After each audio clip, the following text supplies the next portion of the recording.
Hey! Hello, everybody! Oh, you know what I meant to do? This is gonna be weird, but just leave it. It's fine. Um, Welcome to the Abyss. What's up, Dakota? Good to see you. Um, Welcome to the series finale of the Abyss. The rescuers who are now rescuing people. Probably because, that's what we do here. We have ourselves a full party almost, basically. Even though Gruff looks suspiciously like Sonder, but that's fine. Um, a quick recap since, we don't have, I know this is real shameful on me. I didn't have the time to make you guys your very own, animated intro. I'm sorry. It slipped my mind, but we'll get there. Gruff! A wild Sonder has appeared. Okay, so let's see. I think we are pretty good to go. Um, Last we left off, the rescuers had been trudging through the depths of the abyss, along with their friend and guide Arieli, as they had tried to locate the Asamar Galil, as he's been lost in the abyss for some time now. Excuse me. Um, as you guys had gone along, you guys found that the abyss is a very strange place. Came across an individual that called himself the King, or something like that. He seemed really pleasant. You guys then got into a tussle with some banshees in the middle of the swamp of sadness, or whatever it was. And then, after a cataclysmic wail was let out, the ground had collapsed underneath you as you guys had collapsed. And yeah, that's where we had kind of left off with you guys. Meanwhile, Galil has been traveling under the earth, or under the ground, via a series of tunnels and things. My screen is doing a weird flashy thing. Okay, there it goes.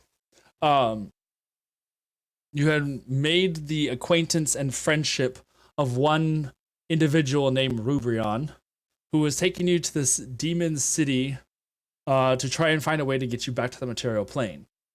However, during your journey in this long abandoned underground temple, you came across a strange room filled with vines and roots that had a crazy door at the other end, something that had strange symbols that looked that were about the room, and four large cauldrons big enough to fit a humanoid within. But since you guys were getting ready to end or like bed down for the night, it was kind of time to eat, and you decided it was as you guys were kind of getting hungry, there would have been a creature that you had seen that had been apparently stalking you, and you decided to stalk back. And as you were giving chase throughout the hallways, you narrowly avoided being crushed by a falling portion of this underground temple. And much to your luck, you found creatures that had fallen into this temple space. Seemingly unaware of your presence, you easily captured the one that seemed to still be conscious. Well, not easily. I know. They did put up a little bit of a fight, but you two are formidable hunters, and you were able to subdue the gruesome beast, as well as find that he had apparently not been alone, as he also had other companions with him. And so, binding them and dragging them deeper into the darkness of this underground temple, you and Rubrion gathered together, ready for what seems like possibly a hearty meal.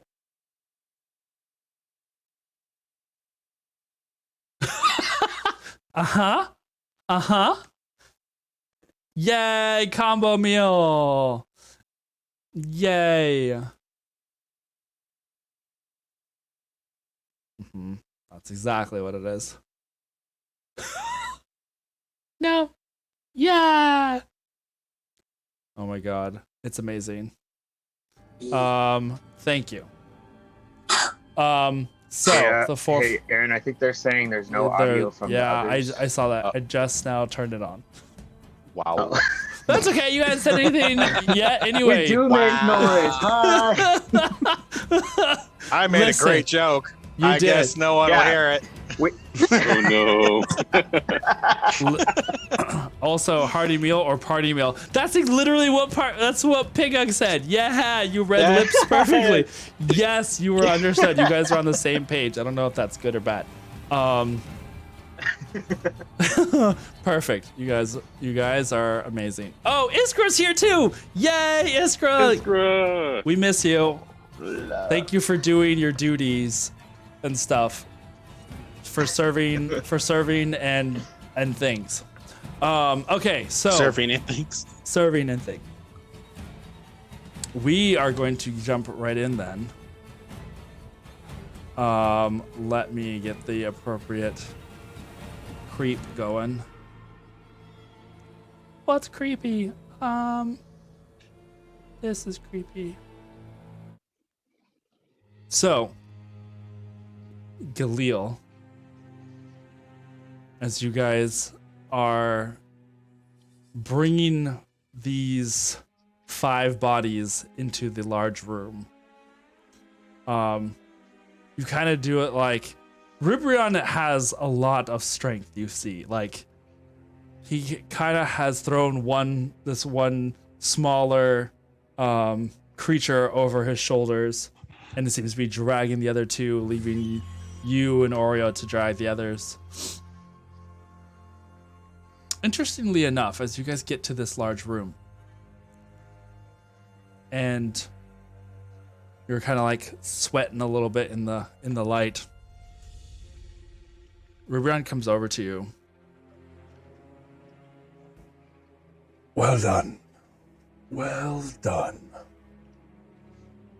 Looks like we have some choices to make. I think this one. He gestures down to the creature that has like covered in matted, wet fur. This one we might not want to eat right away. I've had experience with this type of fur. It gets stuck in the teeth. Tends to ruin the meal. We can always skin it No. as I sharpen my blades together. No. But maybe shave it a little. Preserve the skin.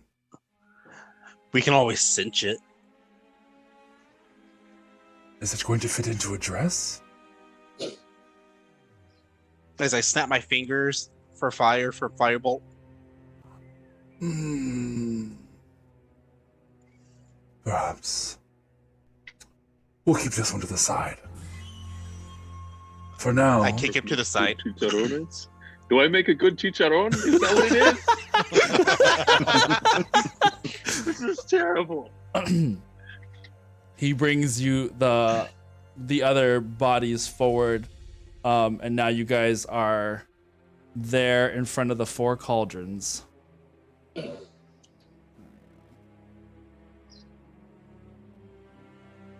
And basically they go from left to right. Let me go ahead and turn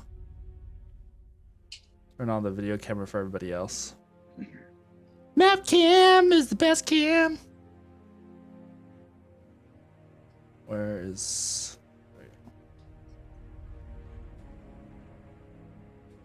There we go. All right. So, Taco says, damn it, Sandra, now I want chicharron tacos. Right? It did sound pretty good. Oh, God, Graham. Okay, so, All right, now it fits. So you have the choices. What are you? Which creature are you wanting to put where? There's a slightly greenish one. There's two somewhat smaller looking individuals. Humanoid-ish, raggedy clothes. And then there's one that looks like it's got some sort of hard shell on it.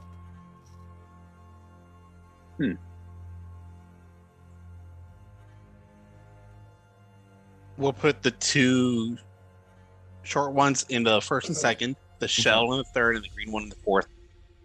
Okay. So this one goes over here. This one goes here. These two here. Hey, those look familiar. Hey, that's weird. That's Said strange. Martel was a Weird. snack. This is not what I meant. I want to be a snack with the C, not a snack with the K. Only one C. Rubrion digs through his the pack that he has with him and pulls out this like mason jar kind of thing and starts like grabbing some stuff from inside and mixing it with the dirt.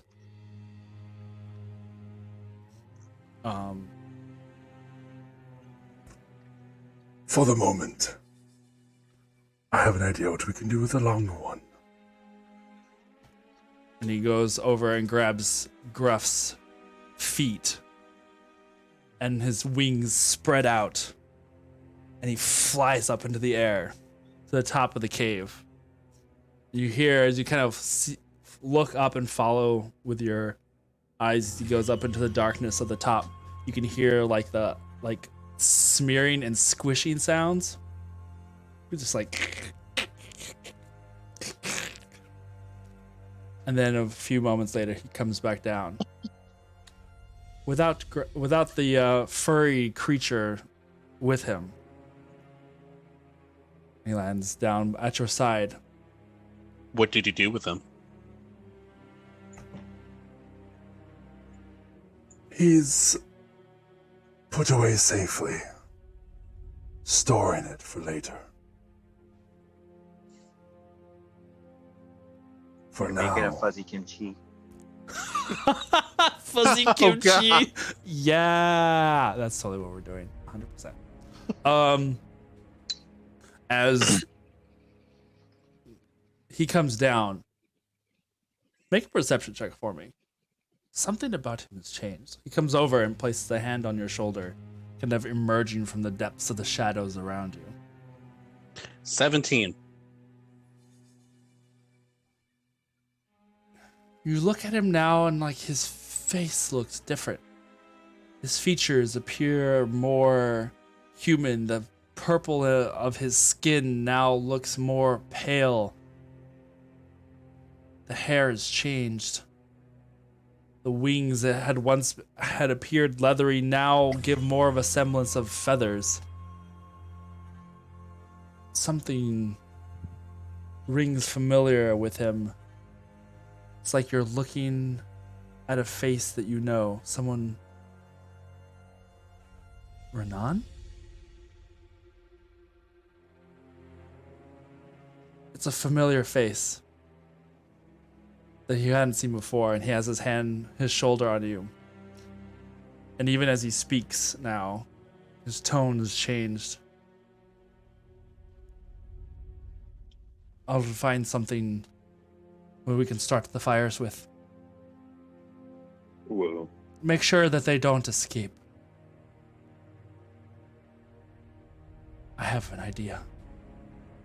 And he goes off into the darkness for a minute, leaving you behind with these four individuals. Which, as the camera like pans around the room, it like focuses on these four helpless creatures that have been put into these cauldrons. Their mutated forms, asleep or unconscious. As the camera like pans back around, it does one of those little like Sense8 switches where it just comes back around and it's you four. Well, you three and Arieli. Unconscious for the most part. I need... Go ahead, and the four of you, I want to go ahead and make constitution checks for me.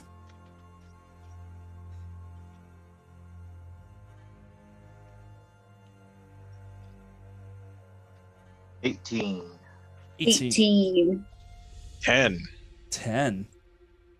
Oh, I need to make one for Arieli. I'm like waiting for her to roll. Wait, that's me. Oh, Lord. Okay. Ooh, 12. Okay, so Pigug and Sybil, you two are the first to kind of awaken from the unconscious. Something about being jostled around. You're woken up. And you just have this, like, you just see darkness. And you can tell you're in something. Your last memories that you had were fighting ghost-like creatures up on a swamp. And now you feel like you're on the inside of a pot or something. There's something cold and metallic around you that you are kind of like nestled in. It's almost like being in this weird little cocoon. But as you kind of move and start shifting, your back and body that touches the edges kind of slides a little bit, almost like it's on sludge of some kind. Do we hear anything outside of the pot? Make a perception check. Butter. 10.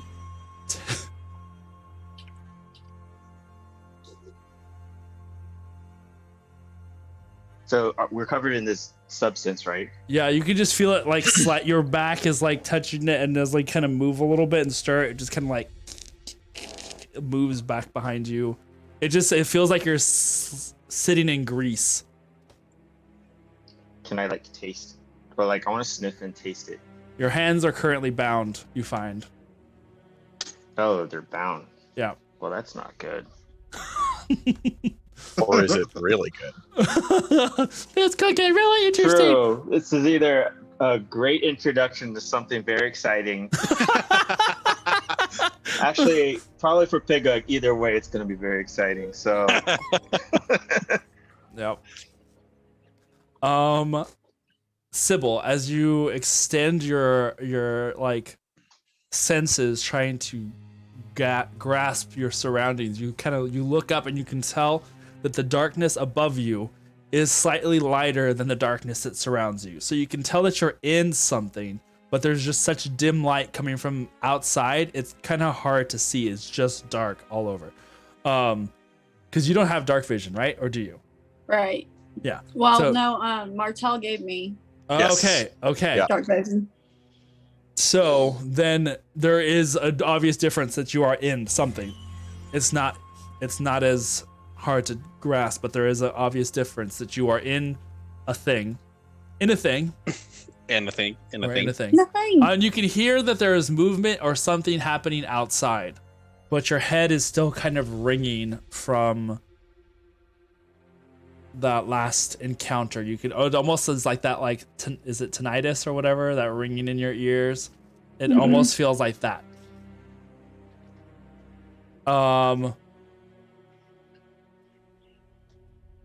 Let's see. I guess Pigug, you can hear the sound of metal on metal as someone else seems to be stirring awake. Gruff, you awaken. And gravity is pulling all of the blood in your body to your head, Oh no.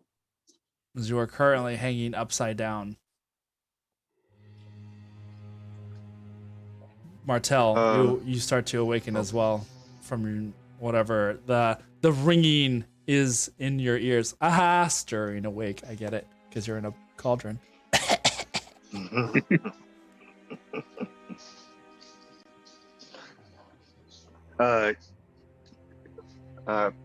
When I hear the metal clinking, Yeah. so I could tell which direction it's coming from. Make a perception check for me.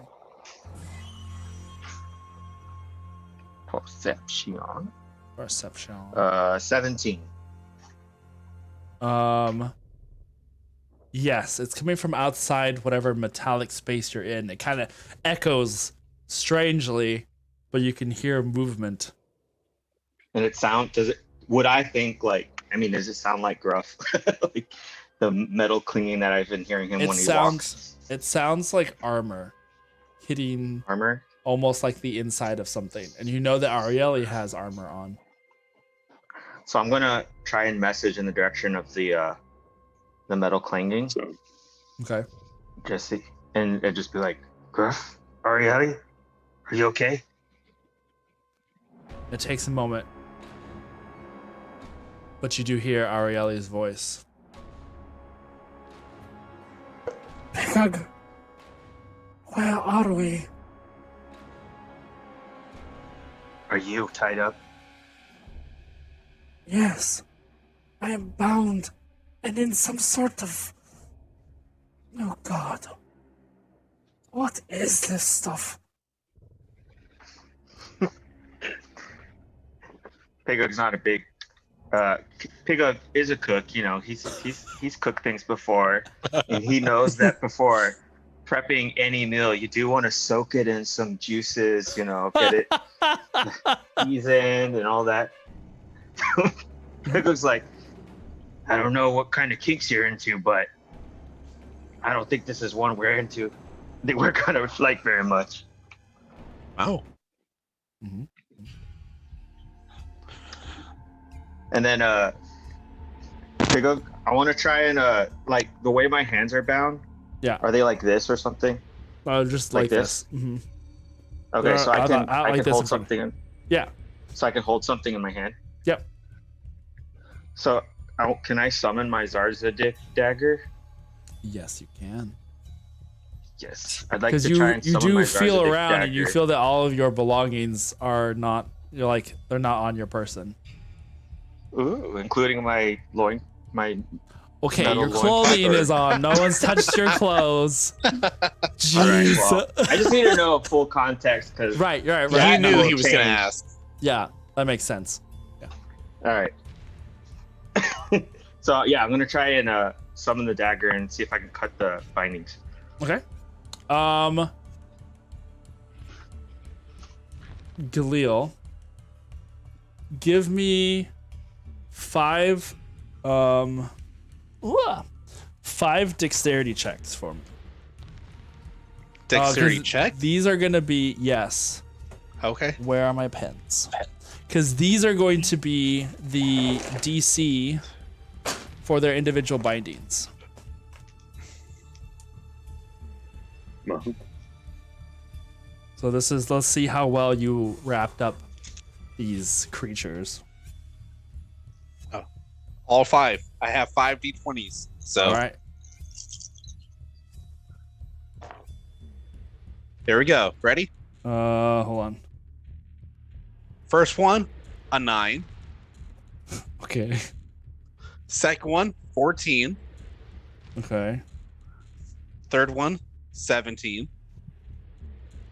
Okay. Fourth one, a 12. Okay. And the fifth one, a nat 20. nice. Okay. Of course. Somebody's wrapped up I good. already wrote. I had written down the names, and so I just went down. I put them in a random order, and I just went down the list. So Pigug, as you grab the, like you summon the dagger within your hand, and it appears, and you are able to maneuver that around. You're gonna try and start cutting your ropes. Go ahead and give me either strength or dexterity check, whichever you prefer. Either like to kind of maneuver it, or you're just using like brute strength to kind of like try and open it up. You know what Open it up. Pigug's into, right? I right. mean, yeah. He's going to brute strength those ropes and roll an 11. Nice. You like work the dagger as best as you can, and it It pops worked. through the rope. You were the 9. 9's gone. All right. So your hands are now free. And I'm gonna. Oh, go ahead. Okay. I'm just gonna message back to Arieli. Are you able to break free?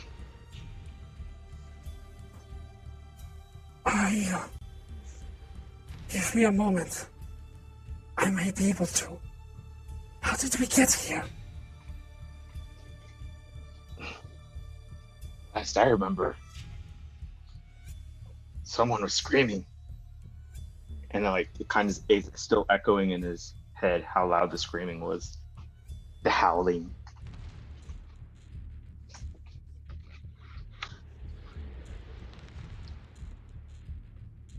Ooh, adjusting. You're We muted. can't hear you. That's because I was muted myself. I don't know why. No, my screen keeps doing like this weird little flicker thing, and I'm just like, I don't know what's happening. I can't take you serious right now. Yeah. You're That's the Ariel. Like Stuck in Ariel voice, yeah. Great. Perfect. That's why I muted. It's fine. It's the listen, after 5 sessions of being in the abyss, it was bound to happen that the madness would hit me too. I don't know who I am anymore. Okay. So, that demonic Valley Girl voice though. She is going to attempt to use the dagger. Ugh. Nope. You hear a kind of a sound of frustration. Galil, make a perception check for me.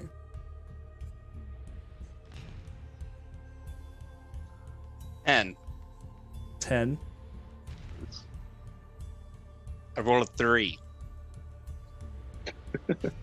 You can hear the shuffling of the one with the carapace or the hard shell. Seems to be moving around. Something is shuffling in that cauldron. I'm just gonna say, hey, you're nothing. Take it. Okay. You hear a gravelly voice shout something in common outside of the spaces you guys are in. And the loud clang of what sounds like a boot on cauldron. Someone is out there. Gruff, you are currently upside down. Can I make a perception check? Sure, make a perception check. Upside down. Yep. Make an upside down perception check. Whatever number it is, you reverse that. So if you got a 12, no. You roll a 19, you rolled a 91. You see into the future. 21? So Wait. 12? Did you get a 12 or a 12. 21? I got a 21. Yeah. Oh, okay. So a 12. Oh. The Okay. actual 21. It's upside down. Yeah. It's mirrored too. Do Uh, you have dark vision? I do. 60 feet. Interesting. You can't see anything. You can hear sounds, but you are enveloped in a darkness. I'm gonna yell out to everyone, specifically Arieli and Sybil. Okay. What are you yelling out? Just their names.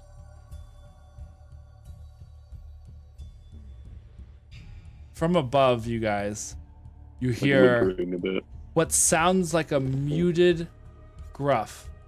It's strange. It's almost like he's shouting through cloth or from the other side of a room. You can hear his voice, and it comes from above you, but it sounds muted and muffled.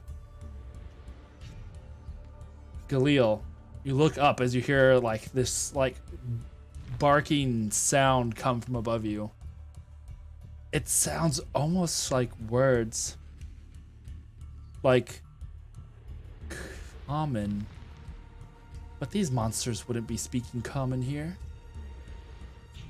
But it's coming up from somewhere in the darkness. And as you look up, your eyes adjusted to this darkness, you can see that in the very center of the roof here in this room, there is this weird patch of darkness. This is gonna be like hella creepy and hella Texas specific, but you ever seen those like patches of daddy long legs in the corners of yeah. Okay. So Sybil's face just like nope. She Nope. just nope. But you know exactly what I'm talking about. Like Oh God. it's like looking up in the cave above you, and there's just this weird patch of darkness that just hangs there.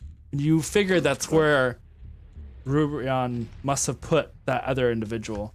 but there's sound coming from it, and again, it sounds muffled and stuff. These creatures are stirring. What are you doing?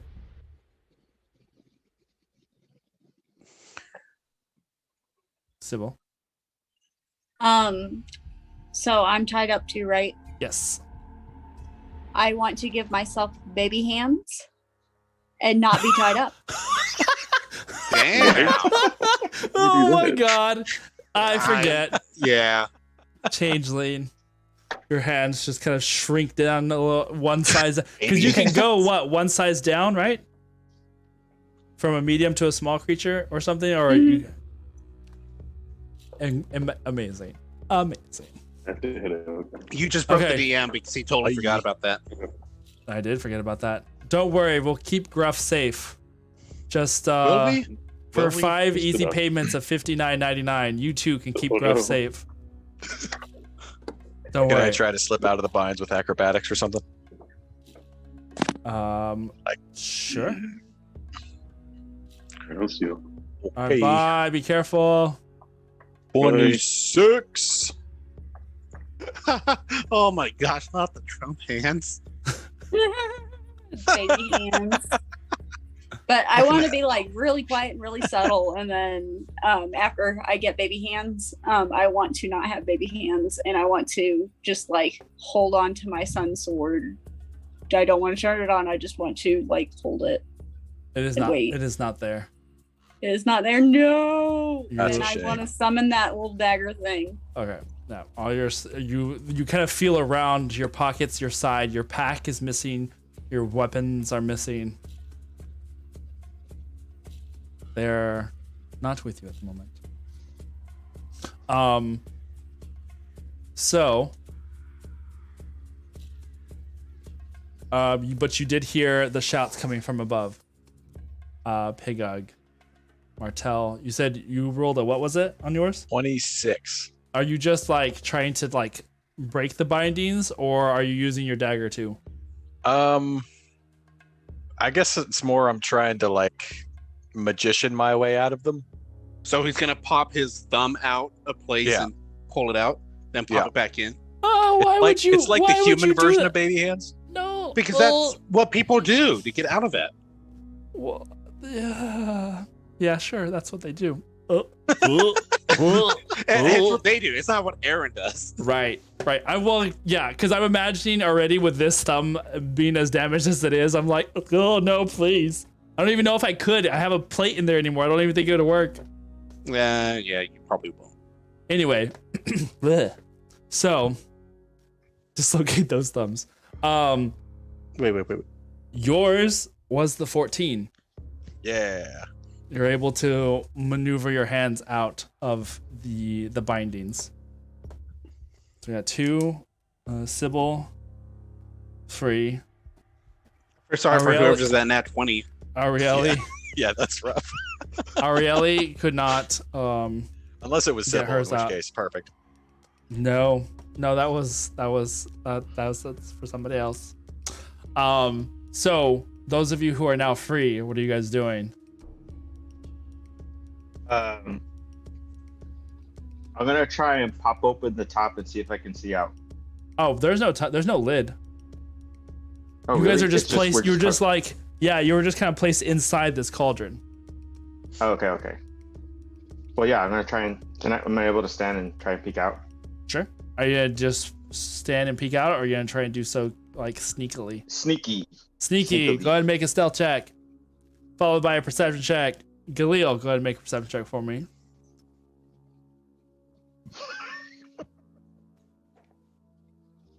$14. 14. Okay. Stealth was 7. Perception was 22. Perfect. All right. So, You look right at him in the eyes. it's, he looks one of back. those, it's one of those moments where you peek your head up and his face is like 2 inches from yours. He's like, hi.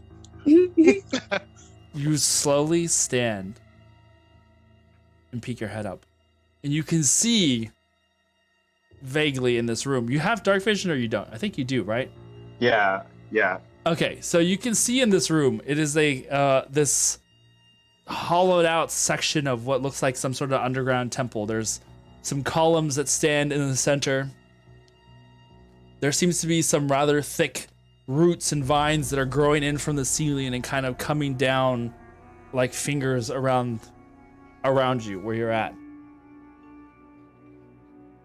And you see there in the center, right where there's this like little pile of things, a lone creature stares back at you. This thing is covered in mud and muck. There almost looks like its face is like partially deformed with this like hardened piece that kind of like sticks up over all the covers like half of its head, and one eye. At first you just see one eye, and then you can see that there is a second. These golden eyes that kind of stare back at you. Its clothing is covered in, looks like it was wearing some sort of leathers that just have pieces of dirt and muck that kind of just hang from it. It's like this really horribly sad pictures of dogs that have been abandoned for a long time, and it just has it's just covered with stuff. That's what you. That's what this. That's what. You just see this individual just standing there, standing over a pile of what looks like some of your belongings and other items, and is staring right back at you.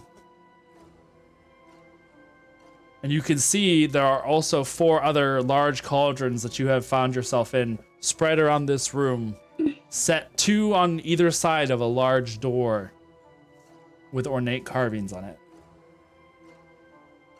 What are you doing?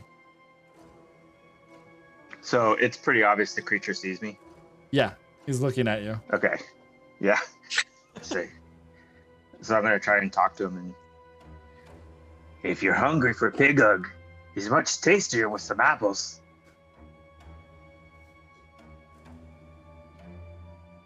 The words come through and it sounds almost again like common, but it's like listening it through a distorted radio.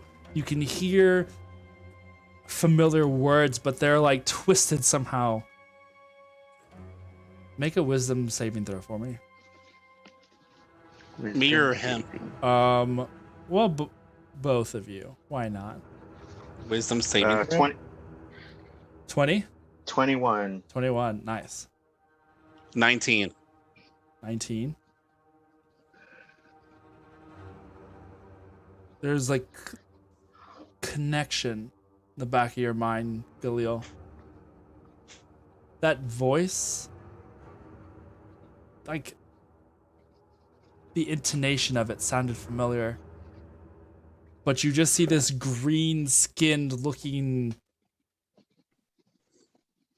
creature with like these like pock marks that look massive, and it looks like it's been looks like something out of like Fallout. You know, it just looks like it's been melted due to radiation of some sort. It's like this strange creature, and like for a moment your vision falters and its skin almost seems to move and shift slightly to become almost normal before it like reverts back to its monstrous form. Martel and Sybil, you hear Pigug speak to someone there in the room. Pop my head up as well and see what I see. Make a perception check for me. Perception check. Galil, you see that this creature... Pigug, whenever you stand up, what are you doing with your hands? Do you keep them like down out of sight, or are you bringing them at the edge? Okay, you see that the creature has... I mean, how tall is the pot? Like, if I stood all the way up, how high would it be? How tall are you? You're like 6 something, aren't you? Yeah. So it probably comes up to a little past your waist. It's probably about okay. So I'm gonna have obviously I'm gonna have my dagger in one hand, but I will show one hand on the top of the cauldron. So okay. I'm kind of squatting. Yeah. All right. Martel, what did you roll? I rolled a 22 for perception. 22. And should I roll? Well, you should roll what? Stealth? I mean, if you're wanting to be sneaky about it, yeah, go for it. Yeah, why not? 21. 21. Okay. You manage to peek up quietly without seemingly alerting this creature that is in the middle of this room. You can see some of your gear and stuff. I was like, what are you doing? Oh, gotcha. As you peek up and over the edge, you see the back of this creature, this person, standing there in the center over your things and apparently some of their things. You see across the room from you, Pigug is standing up a little bit in a pot across the way. And you see 2 other cauldrons. Okay. Sybil, what are you doing? I just sent you a question. Okay. Because I think I'm just gonna kind of stay low and stay in there, but I want to know if I can do this thing.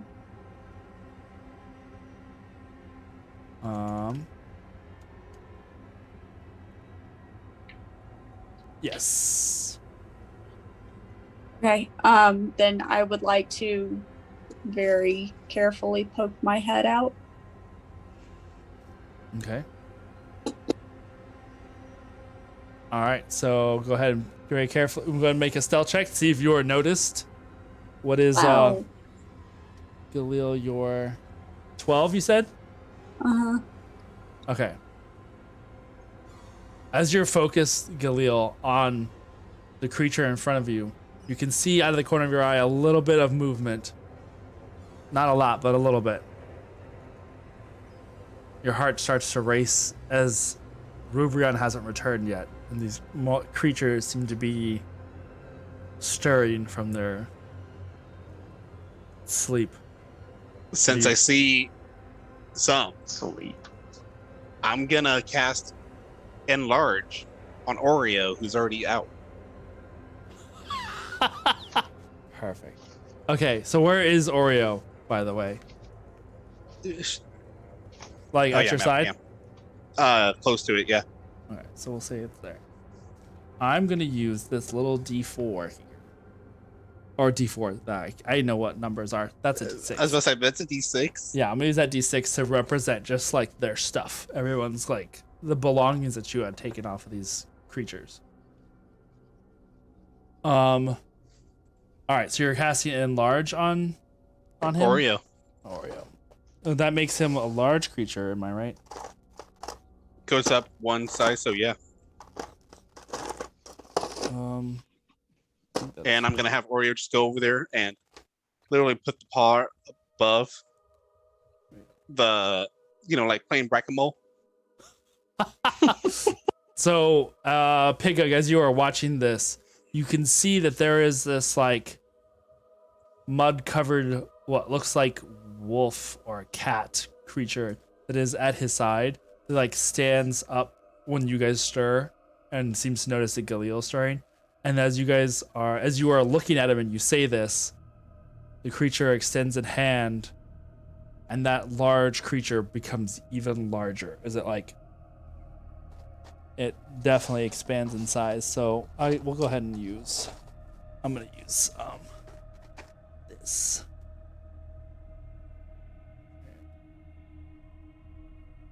All right. So, what are you guys doing? Oh, you said it's gonna go over to the pot, right? It comes over towards Pigug.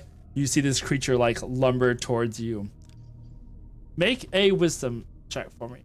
Wisdom or insight? Pigug. Okay. 12. 12.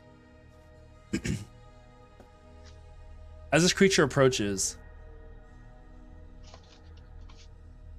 it has something familiar to it. You can see just below its muddied fur what look like stripes. And as it approaches, you see it's some sort of monstrous cat. But it pads over to you and starts to sniff you. Galil, you notice that Oreo, as she comes over to kind of, and you command her to kind of just like keep this creature down. Oreo hesitates. And then looks What's back. wrong, girl? Looks back at you, Galil. Just stares at you. Sybil, make a perception check for me. As you were peeking your head up. 15. 15. There in the pile, buried beneath like one of the packs of things that you guys have been carrying, you can barely see the edges of your hilt, as it's there buried under some stuff. Okay. Can I cast Detect Thoughts Sure. on Galil? Yeah. What do I need to roll? Wisdom DC.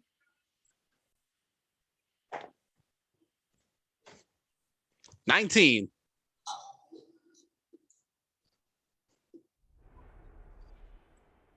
So what is that? It was a 14. Oh, okay. You need to make a 14. So do you get anything from that or nothing at all? Nothing? I don't think I get anything from that. Let's see. I don't remember if it was like you just get the basics. Oh. That's the wrong button.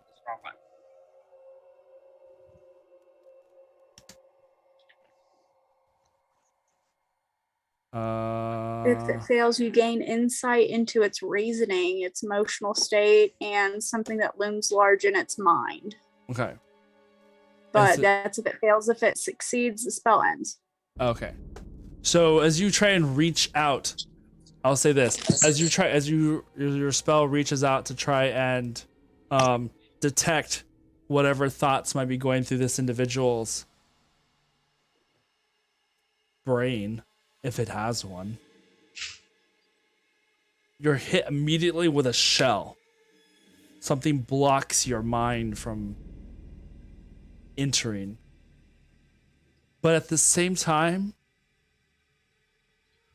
something of its presence is familiar.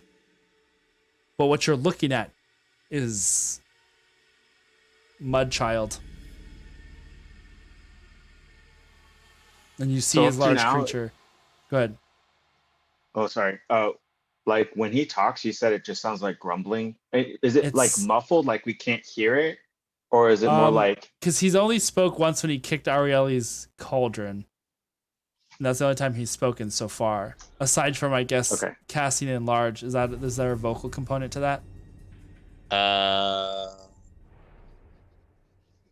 But yeah, what you did hear earlier, it sounded very gruff.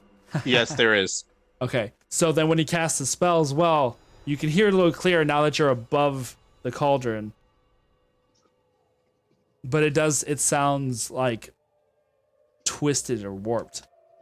But it does sound like common. It's like the same thing that he is hearing from you.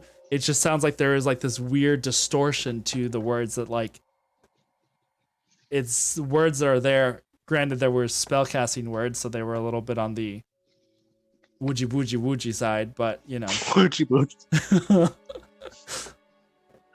I don't speak arcanic. I just say kindred. Oh no, not those words, not those profane words. We never see those words. We're gonna get demonetized now. Not kindred. Not safe for work. Mm-hmm. So what are you guys doing? Can I try to sneak out of my cauldron and make as little noise as possible? Or is it going to be too slippery? You can definitely try. I would say make another stealth check. Against mine and Oreos. Yeah. Mm-hmm. Ooh, good luck with that. Back.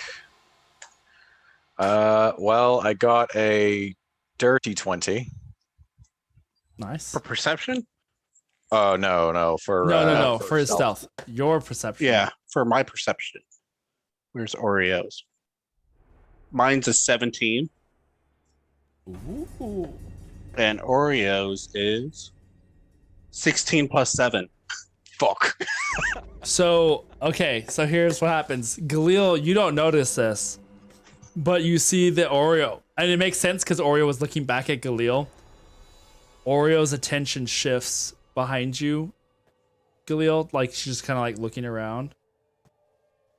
So I will say that Oreo noticed, but isn't doing anything. Give the cat one of these. Oreo looks back at Pigug Beast Pigug, and then back to Galil.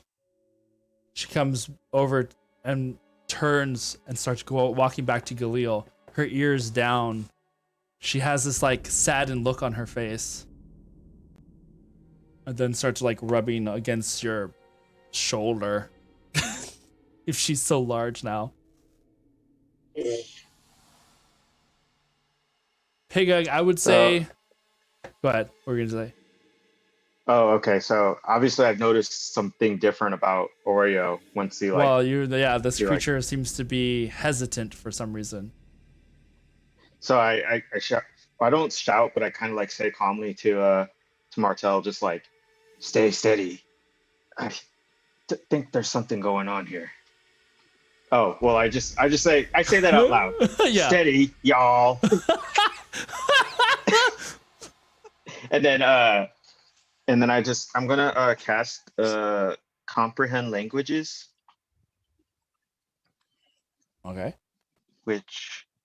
and then I'm going to try talking to Galil or whatever that creature is out there All in the right. mud. All right. What are you saying? You see you see a quick flick of the wrist as like this magic seems to like twist in the air and warp over the creature's mouth. What do you say? Say, friend, do we know each other?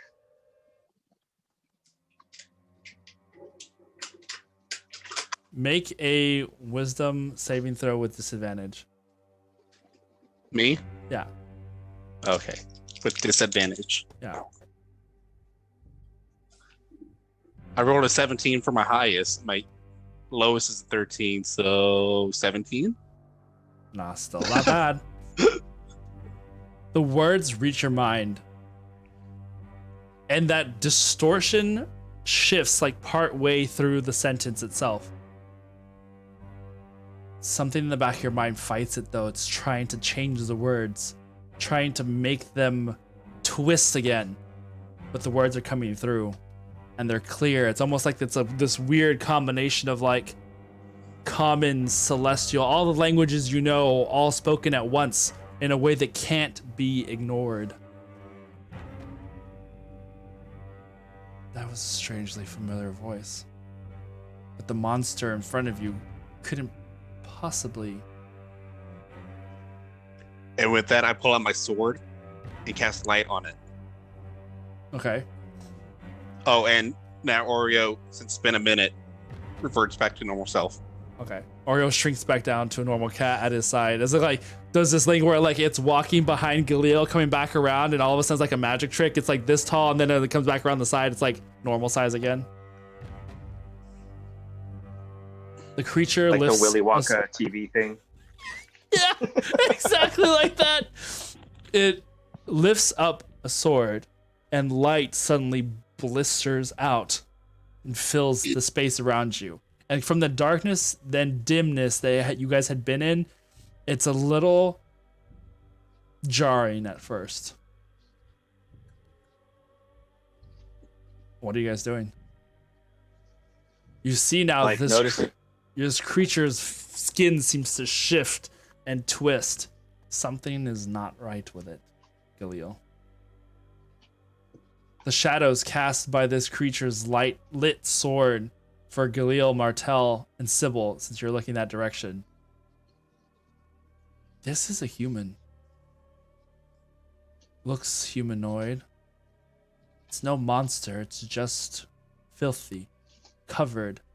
And you realize now that where there is a space for eyes is just mud, caked mud covers the entirety of his face. And where there is this one golden eye, there is this smooth stone that looks like it's been painted to resemble an eye. But there is just mud that covers the head, only revealing like a face below the nostrils.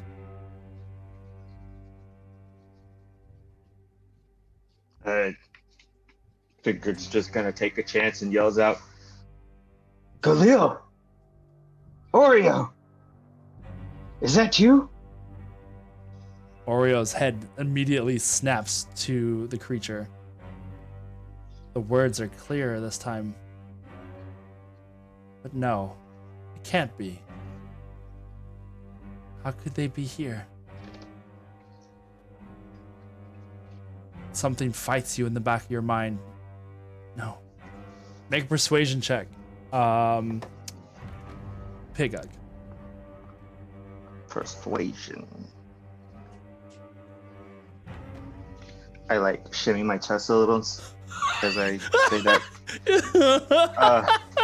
Perfect. Rolled That, at if nothing 18. else gave it away, that Hey. is, there you go. You Roll that always 18. recognize these Big boobies. egg!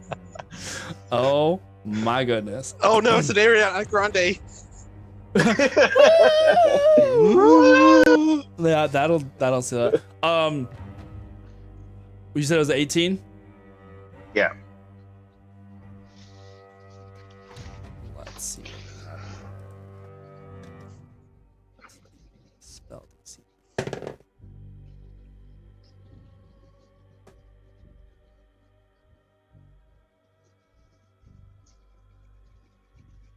The words echo in your mind, and again, it's like something keeps hitting the back of your head, and you almost start getting this headache from the intensity. That's like this pounding of something is trying to break in,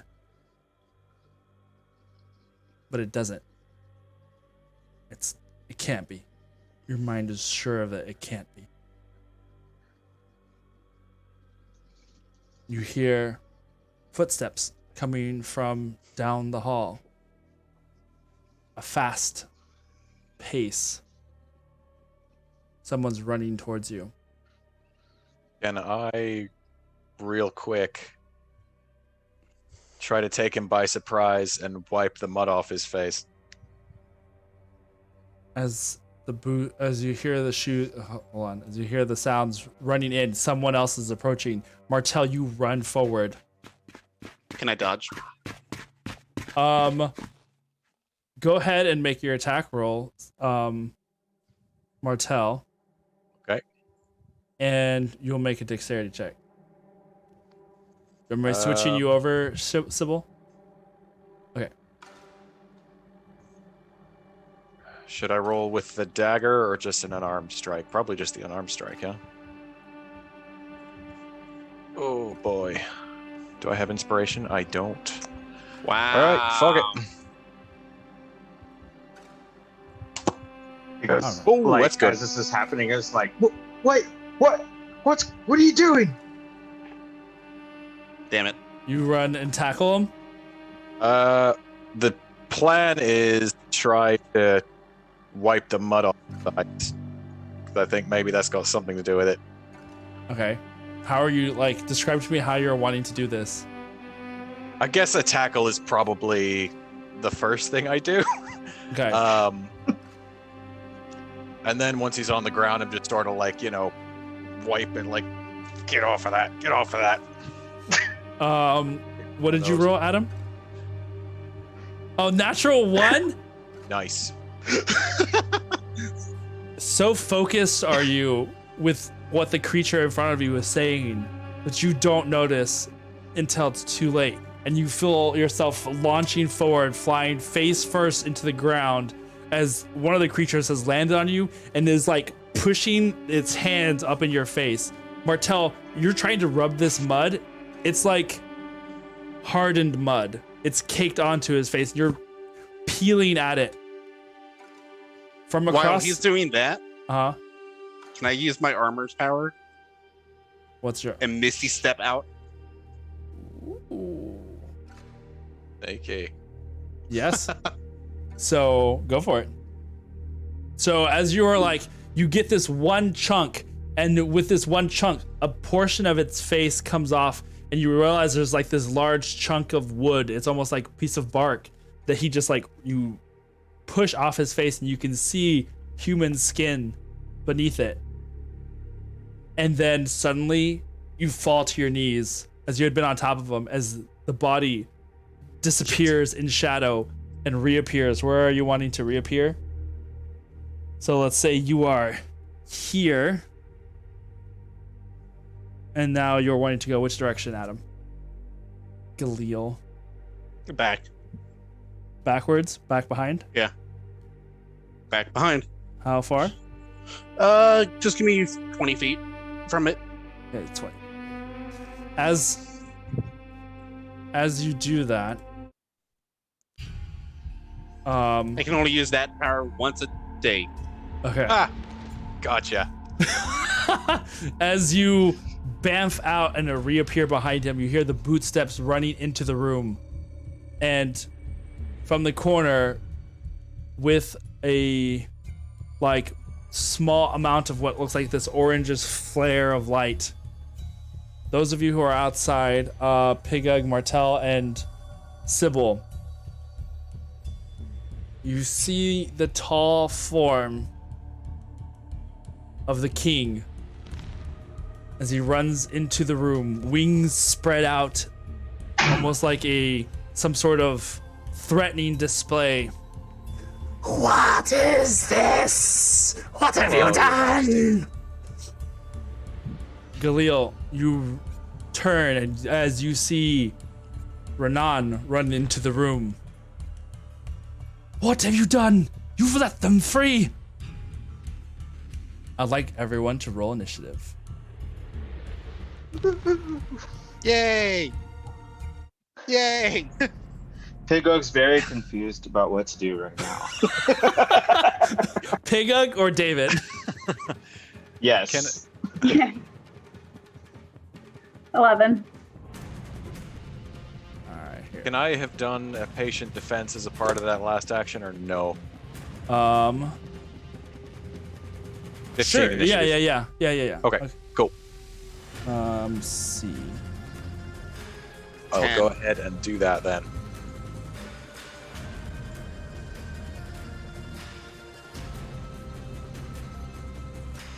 Oh no, we had another battle, didn't we? Okay, cool. Alright, let's see. You said 15, Martel? Yeah. Pigug? 13. 13. Damn, I'm going last. Arielle. Oh, well, maybe not. Sybil? 11. 11. And what was yours, Galil? 10. 10.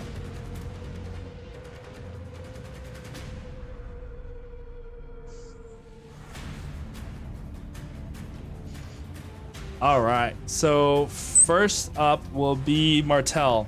You're the first to go. Okay. Sorry, let me look at the map here. Yeah. I So need an enlarged map. You are like right here. Yeah, there we go. Yeah.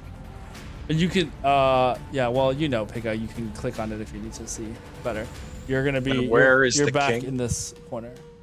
So the king will have just come into the room. Back here. Oh, okay. So he's quite far back. Okay.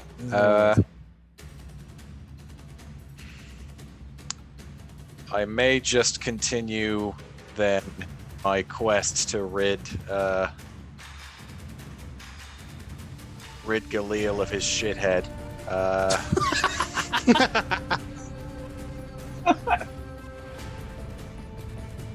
Let's do that. Let's. I'll hop back up. Okay. Let's just run up and try and do the same thing. Tackle and Make rub. sure you're white front to back. That's what I did wrong that time. Front to back. Sorry, Galil, you're gonna get a. Never mind. Gotta use that Charmin. lessons. These are important life lessons, guys. That's what we do here. We teach important life. This is good. Okay, so more. Oh, also, have I spied my hilt among the belongings? Yeah, I will say yeah. Okay, cool. Not gonna do anything with that now, but later. Attack with a 28. 28. Yes. All right. Against what's your DC? Oh yeah, that hits. I don't even know why I'm asking Galil. That would be quite a. That'd be that's a pretty hardcore DC of oh yeah, no, 28 doesn't hit. Oh shit. Legendary action.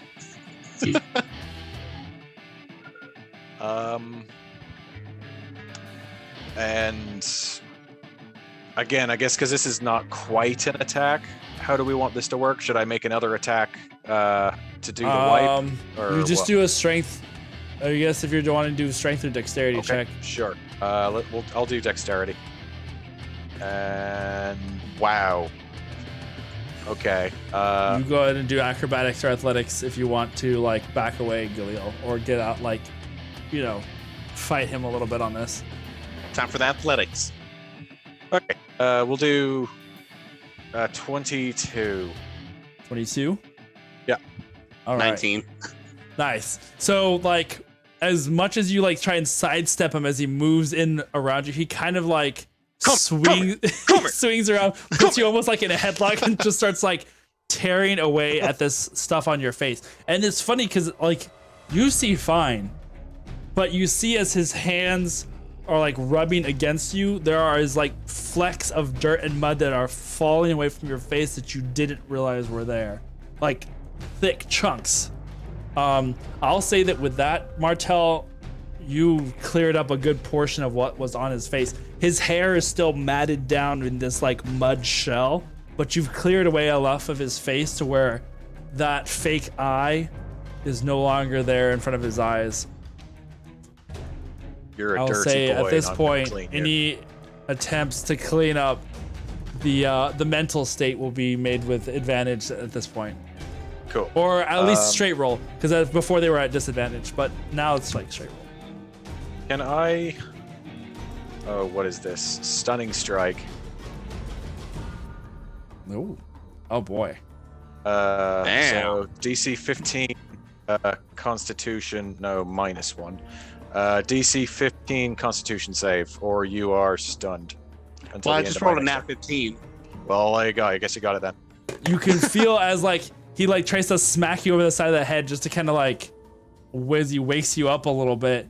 It is reminisce of the times that you have sparred with Sonder. You can feel this like it's like your body falls asleep briefly, and in that moment of striking, you can feel the tingling sensation go across the skin around that area. It's just like you can feel the Pringles of needles. Pringles of needles? Pringles of needles. I just go, bam, no. Boop him on the nose. All right. That's a bad boy. Yipe, yipe, yipe, yipe. All right. So, does that end your turn? I believe it does. All right. Next up is Pigug. Pigug. Yeah, Pigug is your turn. Hey, good. Oh, wow. Sybil, you're on deck. Looking to Galil and noticing his face is getting wiped off, kind of seeing that hopefully something is being revealed. I'm gonna try and I want to cast. Well, we don't have our weapons, right? They're where the dice are at. Right. You have the dagger Okay, in your so- hand, but that's it. Let me see how far I can cast this. Pew pew pew. I'm gonna try and cast. Is he within 30 feet of me? He's just outside of range. Oh, okay, boo. All right, then instead I'm just gonna try and get out of the pot. Yeah, sure.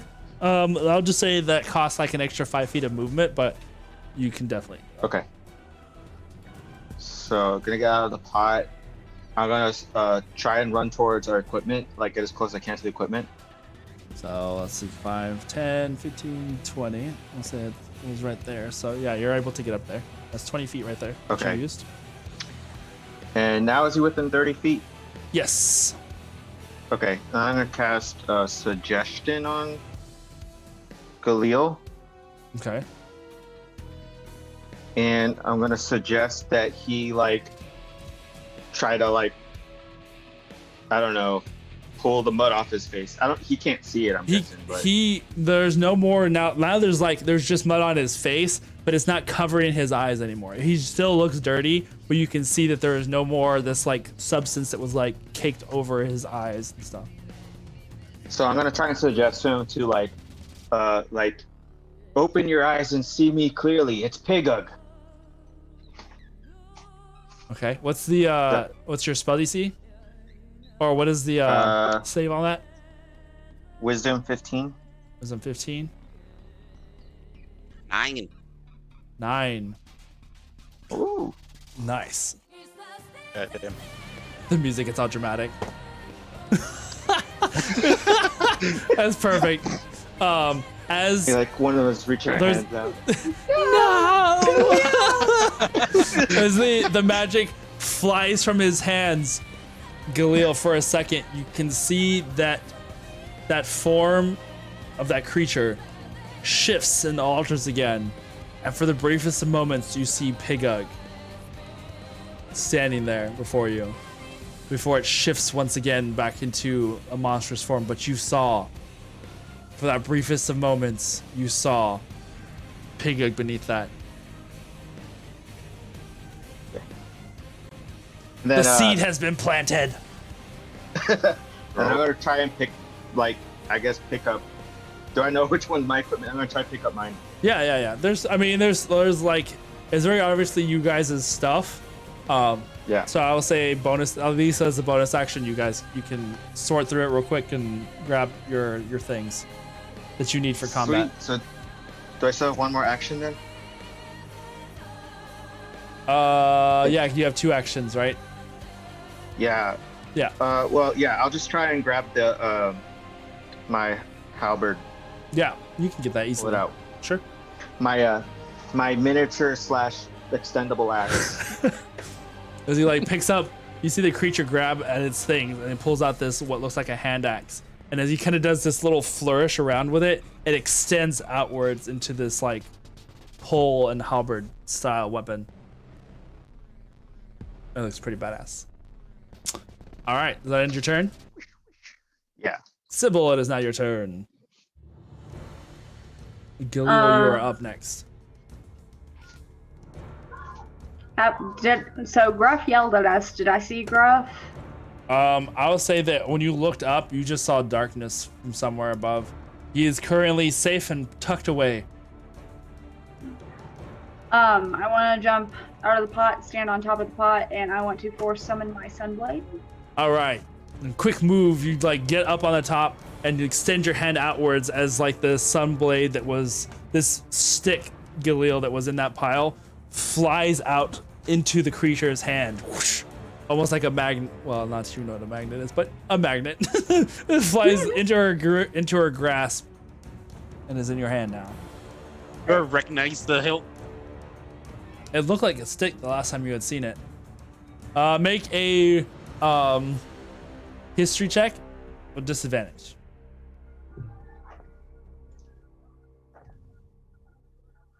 6. 6. No, it was a stick. You had sworn it was like a stick or a club. And the moment as it flew through the air, it caught the light enough to where it looked metallic. But then the moment it hit her hand again, it was like this weird, just gnarled stick in her hand. It doesn't make any sense. Oh, now you're gonna turn it on? The purple, right? It's the purple light. Yeah. This purple light of flame just like bursts outwards and then stays in a blade-like form, coming out of a stick. That's really strange. What are these creatures? What else are you doing, Sybil? Where's... You are right here. Yeah, where's Renan? So you guys didn't see Renan. No. No. You guys saw the king that you had encountered before as he is running into this room. It was only Galil that saw what looked like Renan. Okay, I'm still gonna throw my dagger at it. All right, cool. It is quite a ways away, so he is way over here. Way over there. Then can I spend a key point for Step of the Wind? Okay. Oh, hell yeah. Are those pillars attached to the ceiling? Hold on 1 second. Let me make sure. Are you guys having? Does this look like it's sideways for you guys? Or are you seeing it okay? I mean, I'm seeing it okay. Okay, just want to make sure. All right, so you're using Step of the Wind to move. What's your movement? And yes, these pillars are well, they go up higher, but I just have them set right here. But yes, they go up into the ceiling. Is there anything that I can jump on top of? Back over here, there is some, like one of the pillars has collapsed, and there's still another pillar here, but I just don't have an actual pillar to use. So you can go this direction if you want. Yeah, I'm gonna use Step of the Wind. I'm gonna jump on top of that pillar over there. 45. So you're just stepping over here. Naruto run down the hallway. And I'm going to... Yeah. I'll say that, yeah, you moved outside. You kept yourself outside of Galil's range. You want to throw the dagger? Yeah. Go ahead and make that attack.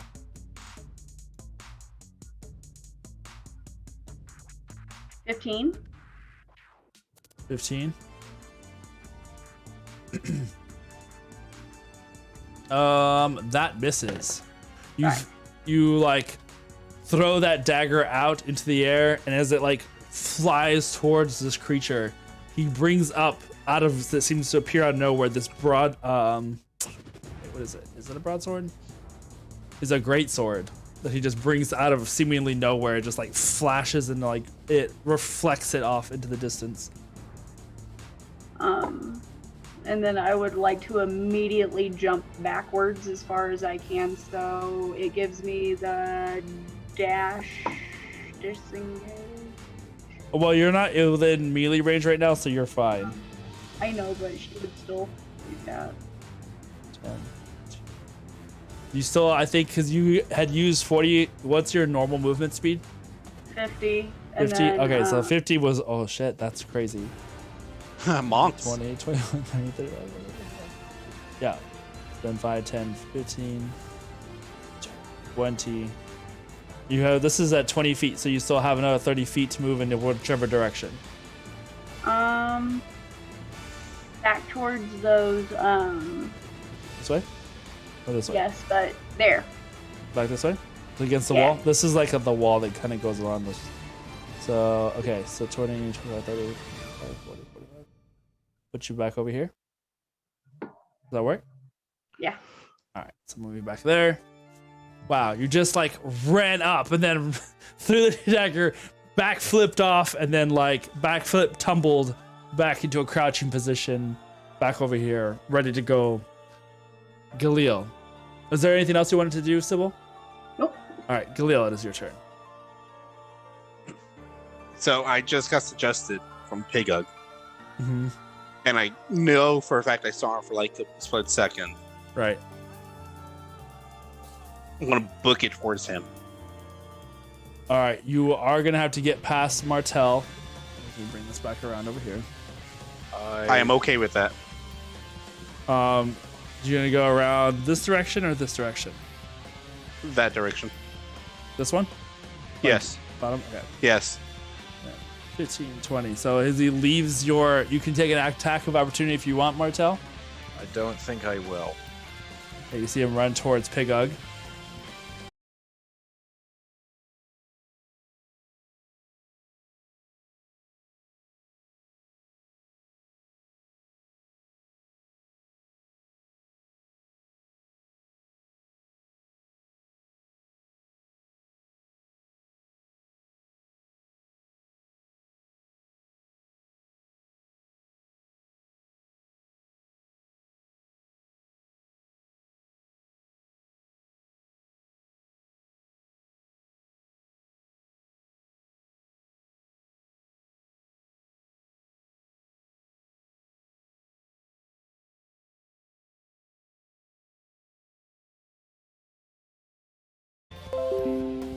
There he goes. Reconnecting. Are we back? All right. Almost. You're the worst. Khalil's like, so Pigug just died. I blame Styles. And two.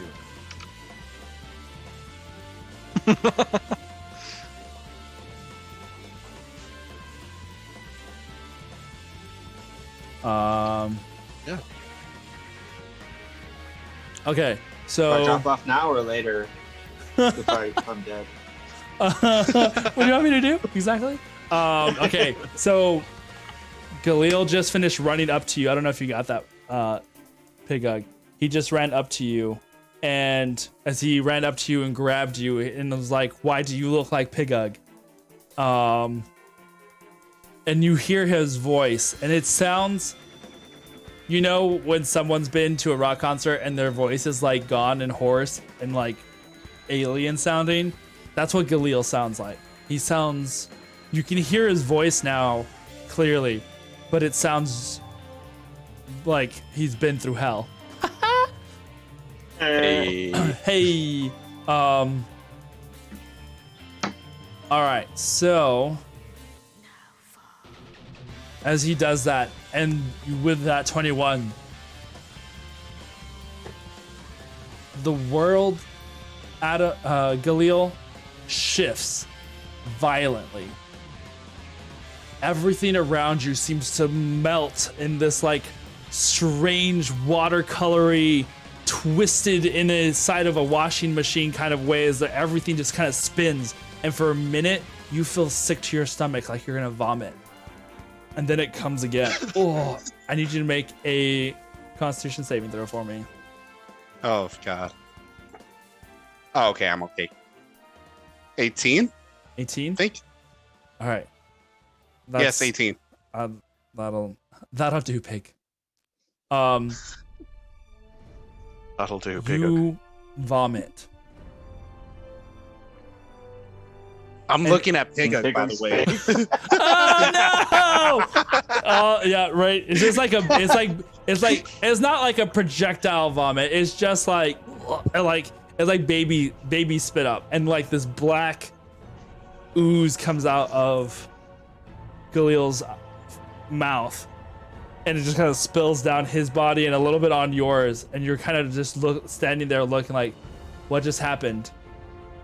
And for the first moments, Galil's eyes that looked normal and cold light with like a reignited burning of fire, and then they become normal again. And Galil, as you like look down at the stuff you had just spit up and you look up, Pigug is standing there in front of you, and you see over to the side a human man. You turn around and you can see Sybil there in the back corner, purple sunblade at the ready, and standing up from the cauldron on the far side, a armored tiefling woman. And you turn slowly down the hall, and you see what had been looking like Renan before has now twisted and reformed itself in some strange leather-winged creature, its body deformed and emaciated, bones sticking to skin that barely seems to be clinging. That is not Rubrion. No. This is who Rubrion truly was and is. And now you are seeing clearly for the first time. And that's where we're going to go on break. Ugh. Oh, Lord. As now the battle seems to have turned, as you guys have regained and found your ally. Woo! We'll be right back in a couple of minutes. Don't go anywhere. We'll see how this crazy climactic battle ends up. Oh, fuck. I just realized I used a vision.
All right.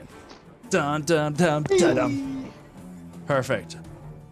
We are back. So, Yeah. lots of yelling and screaming.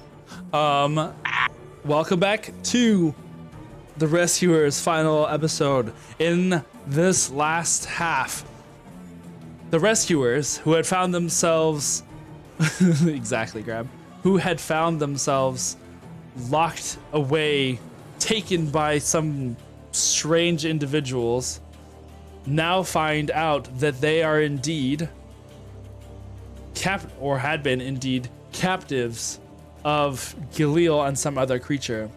And with some quick thinking and maneuvering and quick mud removal. Thank you, lady. Wait, don't you get nice little mud facials? You know, they just like chip that stuff off or something. I don't know. Give Galil a facial. Anyway, so as that plus a couple of other variables came into play, the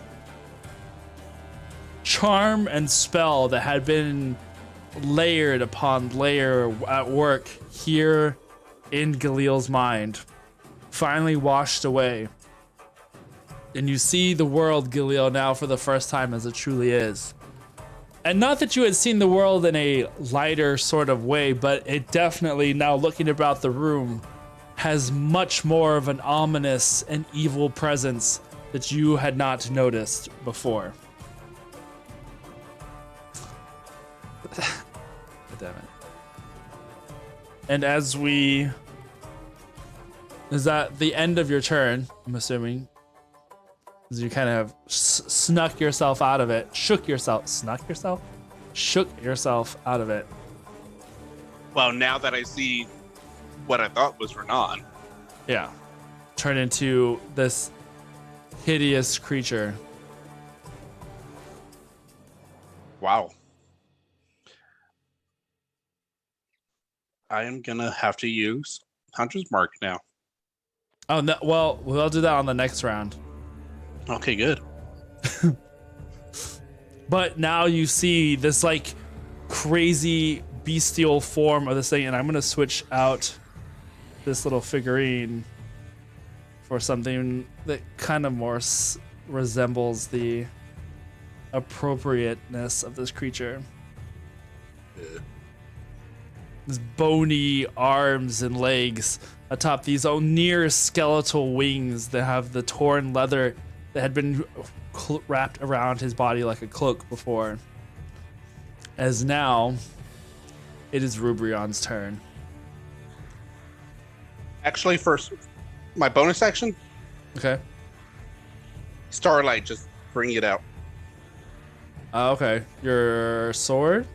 Longbow. Is longbow. Alright. The creature, as it like walks in, as it surveys the scene, seeing now and feeling its connection to you severed. What have you done? He was mine. You were to die. And I was to find out what was behind that door. His wings expand, and you can see now as he moves his near skeletal arms around him, this magic begins to form. This large circle.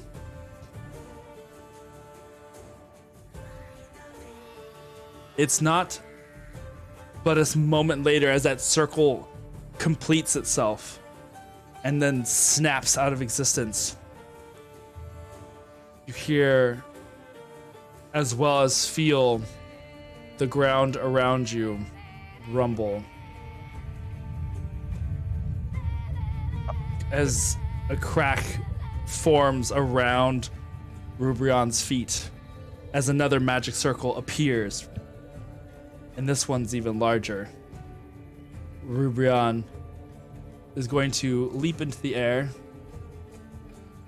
and start to fly on his near skeletal wings as a massive hand the size of near the size of a human reaches out from the portal and grasps at the surface as something is emerging from this magic portal here on the ground. I don't have a space. I'm gonna use, you know what, we're gonna play with our imagination and we are gonna use this post-it note Ooh, as the space. it's a gelatinous cube. Oh no! Don't step in the square water. Here, you know, that way I'll have. Don't I have? Yes, I do. We'll just draw a circle, you know, a really great, perfect circle right there. There we go. We can use our imaginations. All right. Better circle. Thanks. So something is starting to emerge from this space. And he is going to move. And he's flying now, be like 15 feet up. All right, and that is going to be his turn. It is now Arielle's turn. She is going to get out of the cauldron up there.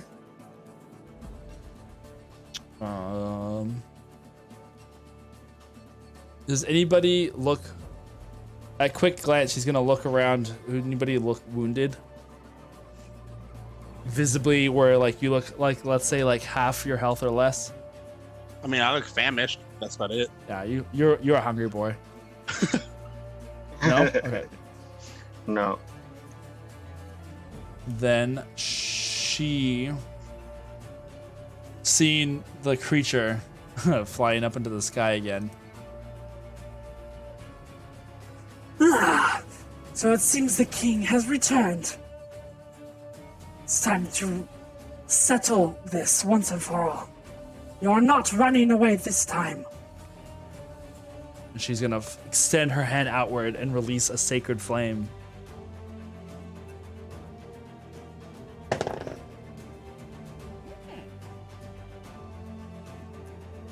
That is going to be... That definitely hits. It's 2d8.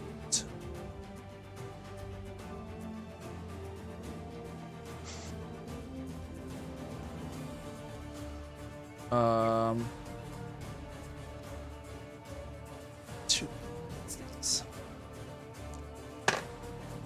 Ugh, that was terrible. It's okay, I guess. That's only gonna be 3 points of damage. I guess it's better than nothing. All right. That ends her turn, and she's not getting up out of there. And now you begin to see, as the top of the round, the massive arm that pulls this body out. You see a bull-like head of this massive creature as it pulls itself up and out. It's almost like it's pulling itself out of this tight hole in the ground, and its body just keeps growing and growing.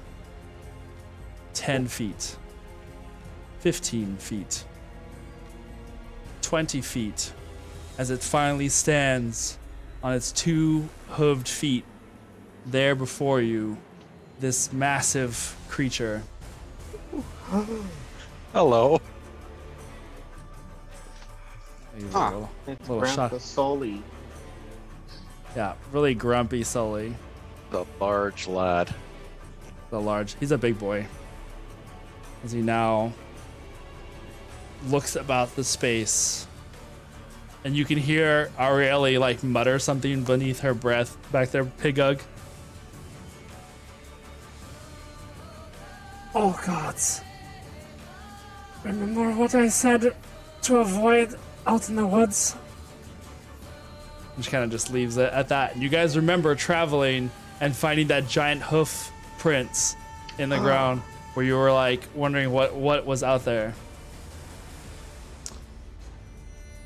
The Garistro is going to, seeing you guys there, is going to start running down the path here.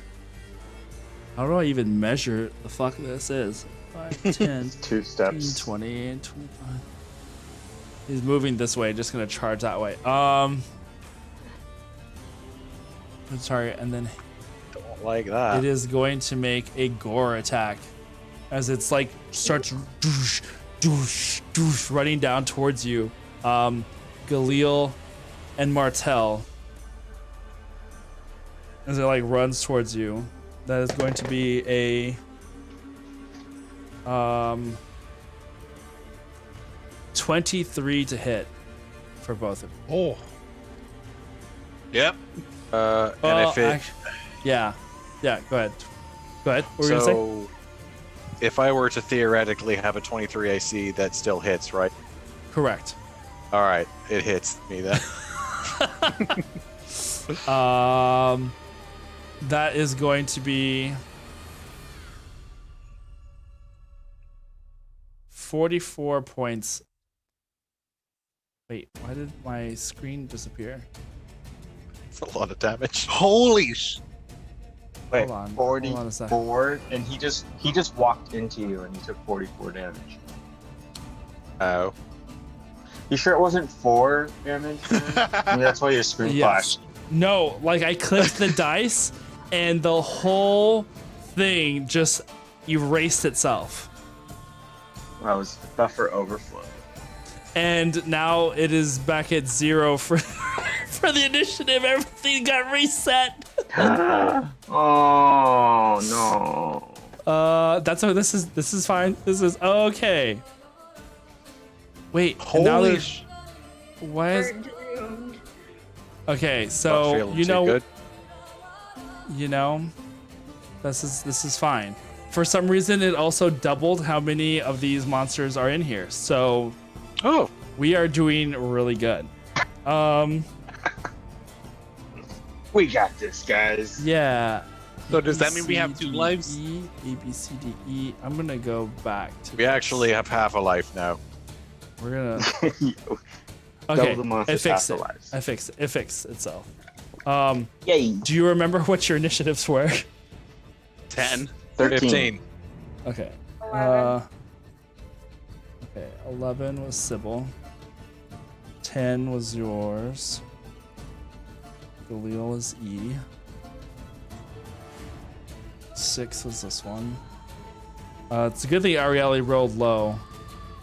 Martel, yours was, what was that again? 15. 15, that's right. And then Pigug, 13. 13, that's right. This That was like everyone rolled low for that. yeah. 9.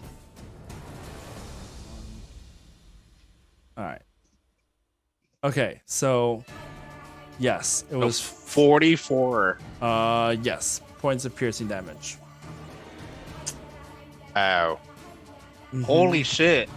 I'm That down to a third of my life hurt. already. Well, that's because it was like running and doing like a charge thing. I definitely suggest staying moving. All right. That being said, Martel, it is your turn. All right, Martel is feeling very mortal right now, so what he's going to do is, well, it clearly can hit me from there, so, oh god, It does, well, yeah. It looks like it has a pretty good size reach. yeah. Is the king still flying around, or Yes. can I not see him? Okay. No, he's flying back here. That's worse. Okay. Do I have a potion? No, I don't think I do.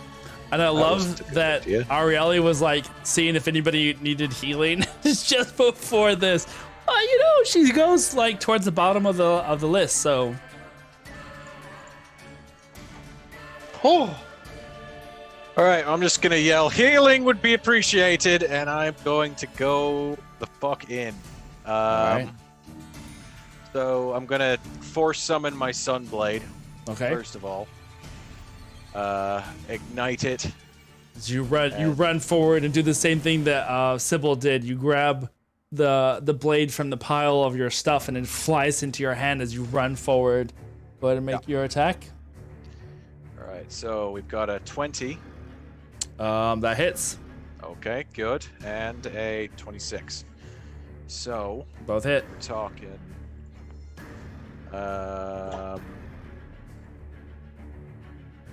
11 and 11 damage, so 22 damage.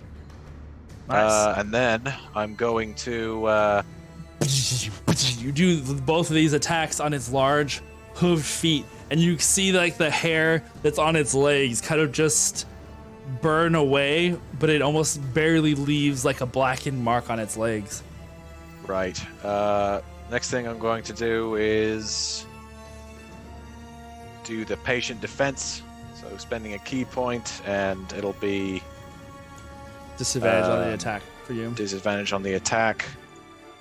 All right. And I think that's it. Okay. That ends your turn. Pigug, it is now your turn. As you just saw, like this thing charge, and both of its horns kind of like it like. Actually, it'll have moved Galil a little bit, back a little bit, as it like throws you back in that movement. You've been pushed. Oh, you need to do a strength saving throw.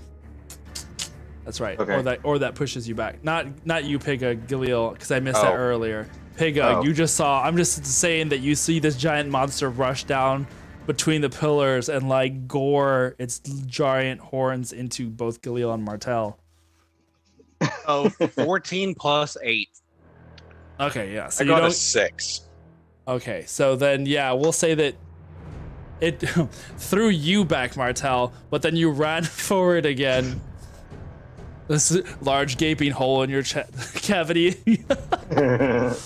Just kidding. As I said, healing. Yes.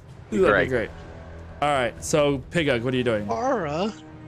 So Pigug like has a chill down his spine. He's like both deathly afraid but also super excited, and kind of like yells out, "I'll let you handle that one." And he's gonna Thanks, buddy. I'm going. Can I try and maneuver around it and start running towards the king? Yeah. You. It's fine. What's your movement speed? 30. 20. 25, 30. Wow. Okay. So yeah, you get to there. You're now on the other side of this guy. And now I yell out, "You dirty bird! What did you do to Galil?" Nice. And then as I do that, I'm gonna cast Eldritch Blast. Eldritch Blast. Yes, which I have Warcaster, so I can cast it while still holding my Yep. battle axe thingy. And let me try and hit him with that. 16. Misses. And my second one is 22. The blast flies towards him, and he like parries it with his great sword, just kind of spinning it around. It seems to appear only whenever he moves to like do these strikes. It's a very strange sword. And the second one hits. Yes. And deals 1 damage. It's like as he blocks it and turns back to face you, you just like it goes right past his face, kind of leaves this burn mark into his skull. It's like would have nicked the cheek had he had much of cheek flesh there. But just as it hits him, even though it like barely touches him, Pigog kind of smirks and smiles, and then he like whips his hand out and like pulls. And I use Grasp of Hadar to pull him 10 feet closer to me. Nice. That like brief moment of contact gave you that feeling of that connection where you're able to like grasp him, pull him forward again. 10 feet closer. So let's say it's here. 5, 10. We can move down this way. You want him to move down a little space, so he's a little closer down? Yeah, like towards me to the ground. Okay, there you go. So how far is he now? 20 feet? 15. 15 feet? Yeah. We'll say, 20 if he's like up, but yeah. Okay, so about 20 feet. So definitely not close enough yet. So I'm just gonna use my second attack to cast Eldritch Blast again. Okay. Do you only get Just one barrage bolt? him with these. Yeah, you only get one bolt? It's two bolts per? Two bolts Okay. per attack. I just want to make sure. So let me see. I'm gonna roll 2 more. Another 15 and a 24. 15 misses, 24 hits. This time 9 damage. 9 damage. Oh. Oh, wow. Oh, we broke. Yeah, we broke. Hold on. Oh, dear. Okay. Whoa. There we go. What's going on there? I'm like, Wait, everyone but me's in the wrong place. Yep. Hold on. I can fix. There's Sybil's in the right place. Martel needs to go down here. No, Put you up here. Oh, Yeah. never mind. Oh, no, I'm you. Yeah, we're just gonna move this is just like, Oh, and map cam's hopscotch. off, by the way. Yeah. Yoink. Galil Martel, Gruff. We're just pretending that Pigog is Gruff. This is that whole washing machine effect that you had on Gruff earlier. Yep, that's what it is. It's like, I don't know what's happening. What is happening? Pigog is pretty gruff, though. It is true. That is true. All right, we can fix this real quick. Mostly real quick. Look at that. Dun dun dun dun. Okay. Yay, we fixed it. Okay, so I got lost in the sauce. That one attack, what was it? How much damage? 9. 9 points of damage as he dodges one of the blasts and gets caught by the next one. All right. Anything else? That's all I got. Cool. Sybil, it is now your turn. You are back here. You just saw this massive creature rise itself out of the summoning circle and then go down, charging down the hallway. Yell, oh, fuck! And Sounds about now right. I want to run between the pillars just behind the monster. Okay. So 5, 10, 15, 20. And now I want to jump on its back and I want to attack it with my sun blade. Hit it. All right. Go ahead and make a either acrobatics or athletics checks as you jump up there. 22. Ooh, very nice. So, you remember that game, Shadow of the Colossus? Yeah. Yeah, so that's what Sybil just said. She just leaped onto this like giant furry monster and just like plunges her sword and starts making these wailing attacks. I'll say because you jumped onto its back, I'll give you advantage on these attacks. Nice. You know, in that game, he kind of has a sun sword too. Yeah, right? Oh. That was All right. memories. Memories. All alone in the moonlight. Oh my god, I have wildcat right now.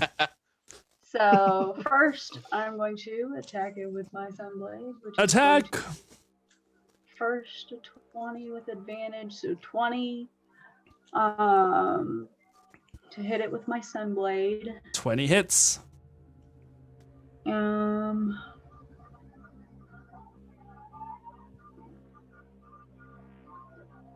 Where did the button go? God freaking dang it, I hate this thing. I pressed the wrong button, it's gonna take a minute.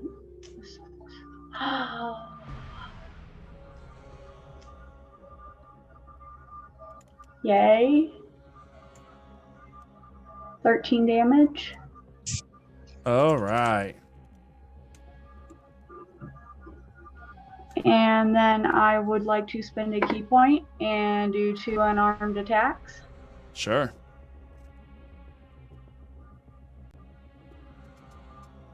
And let's try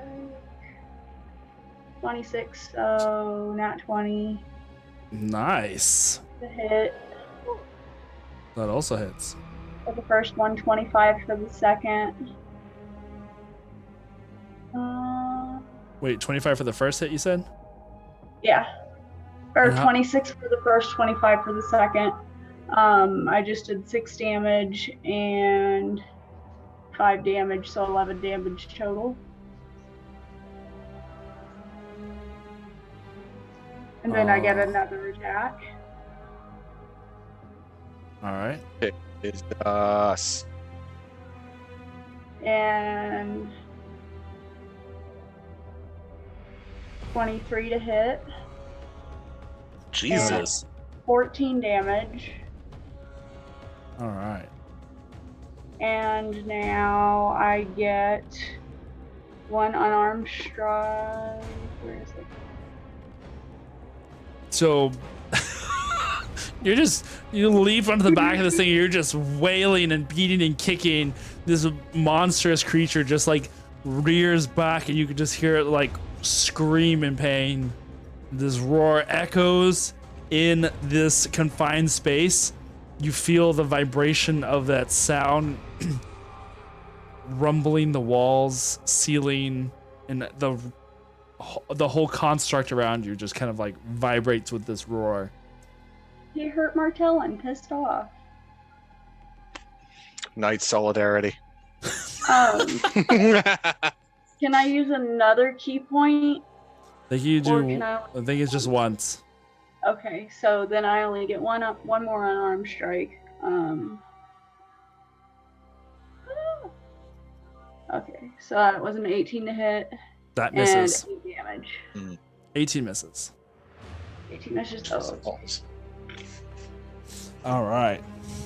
So that last kick, you've like find some sort of like hard plating. You can see that there are these like weird spiky protrusions that come out of his back, and you can feel under the fur that there is like more smoothed out sections too. But you're just like kicking a solid piece of stone or bone, and your toe tingles from the pain. But you did some solid damage in there, so you know, good job. Yeah. Okay, that ends your turn. Galil. Yeah. Are you staying where you're at and clinging to his back, or are you dropping down? I was gonna jump off. You're gonna jump off? Back about 15 feet. Okay, you'll probably only have like 5 or 10 feet left Okay. of movement after jumping up, doing all that, and like, Okay. Actually, yeah, there's good. to just jump down to his feet. All right, cool. All right, Galil, it is your turn.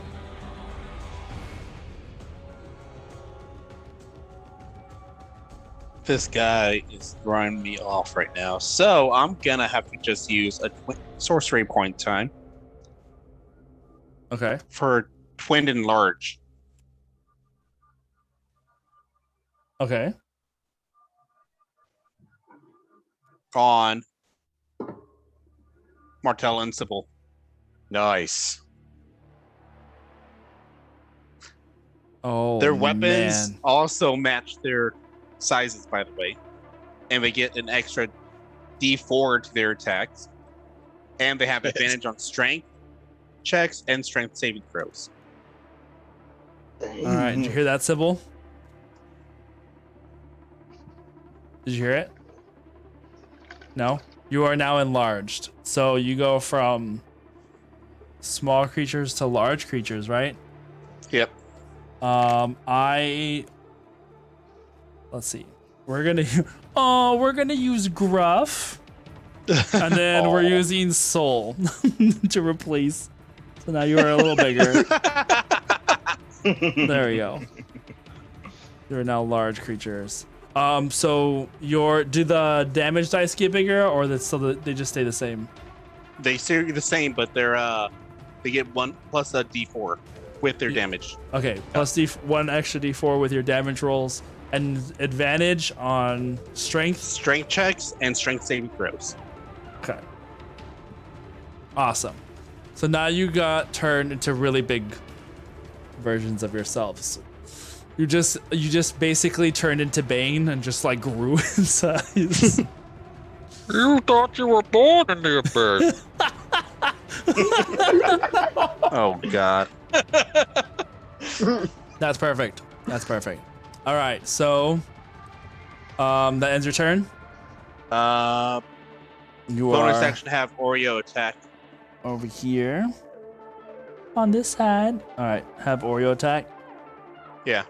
Okay. She's gonna come up on the side of where gonna be flanking with Martell. Yeah. Okay, let's come back over here. Flank. This thing is so massive, it is hard to like place the camera appropriately. There we go. So now Oreo is right here. Yeah, I need to find her attack shit. Okay. So then, yeah, what is her attack over there?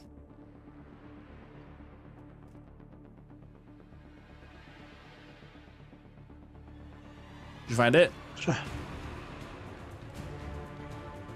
Oh, there it is. 1d4 plus 3 plus proficiency bonus, so 1d4 plus 7. Jeez. This is why I chose a giant ass monster, because you know you guys be doing crazy stuff. Didn't realize this was gonna be a big like Power Rangers battle at the end. Why not? It's the abyss. I don't know how we're going like to combine though. It's like a juiced up Minotaur. I don't want 10 damage. I'm gonna pretend that didn't happen. 10 damage. Wow. All right. Yeah. Nice. She like starts chomping at the giant hoofed heels of this creature. It is now Rubrion's turn. Having been pulled forward and down by Pigug.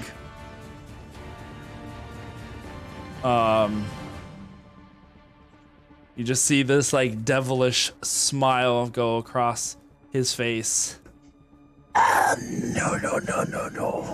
You think you are the one with magic? I will show you power. You merely adopted magic. He like brings both of his hands up, and like this flame erupts around his fingers, and he fires out 2 beams of fire towards you, almost similar in style to your Eldritch Blast beams, but these are just pure flaming fire. So I'm afraid to roll the dice on here now because I'm afraid it's gonna blow up again. So I'm just gonna roll these 2.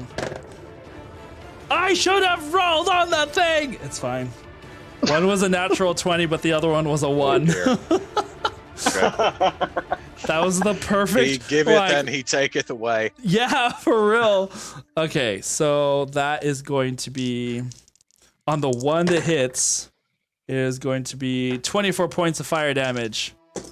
As that, like the first blast, that first blast, you like sidestep it, and it's very much one of those like Looney Tunes moments where you're like, ha, you miss, and then that second blast just like catches you dead on. Right in the face. Yeah, it stops and you just have that like match head look where it's just like all black and burned, and there's like a little bit of a at the top. And I blink twice. Bleep, bloop. Yes, Just exactly. covered in soot. Yeah, 100%. All the soot. Is there a blinky noise? I feel like there's a blinky noise. Oh yeah, it's not the same.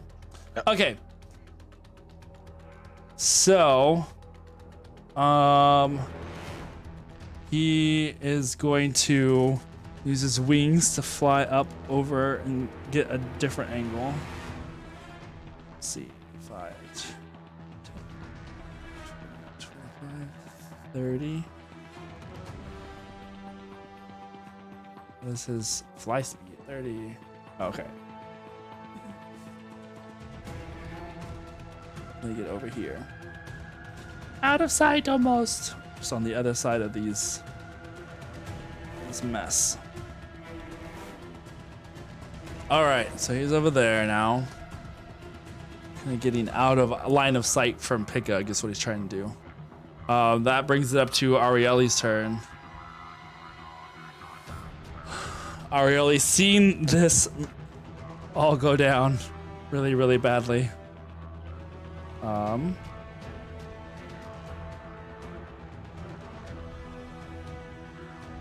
Let's see what she's got. Oh my god. Mask cure wounds. Yeah, right. Nope, no mask cure wounds. She is here to help out, but she's not that good. She is going to cast Healing Word on Martel at 3rd level.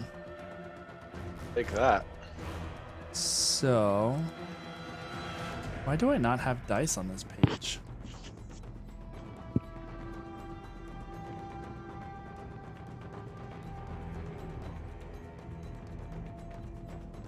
Is there a reason? Ah, there it is. Okay. So that is going to be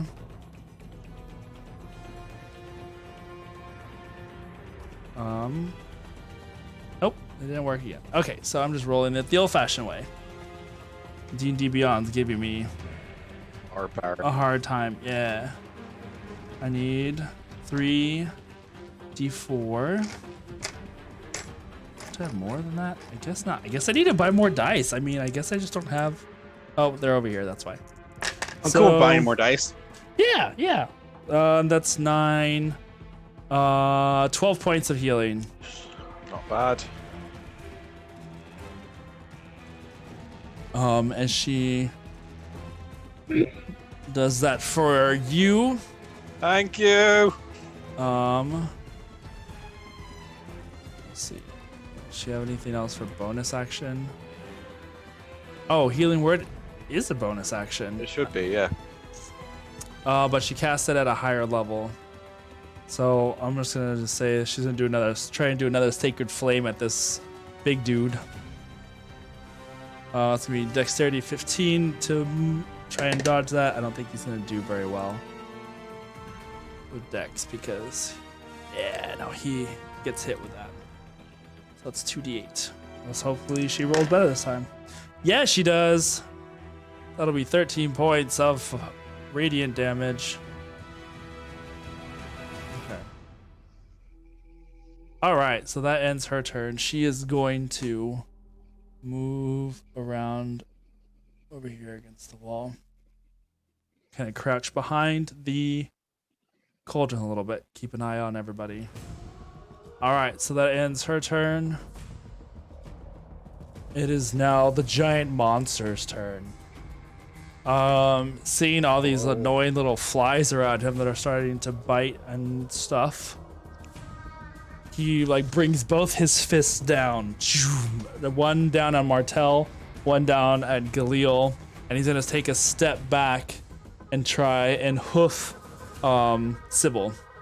So the first fist attack comes down quick and swift for a 26 to hit against Galil. The second one against Martel is Disadvantage. oh yes. Well, that doesn't matter. The first roll was a 1, so All right. you know, just the first fist comes down and smashes Galil. The second one, Martel like sidesteps it just in time. That is going to be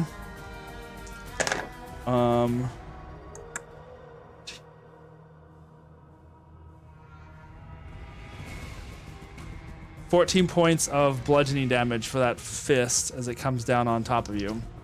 The hoof attack Jesus. on Sybil is going to be a 20 to hit. Oh, I'm good. That hits. Okay.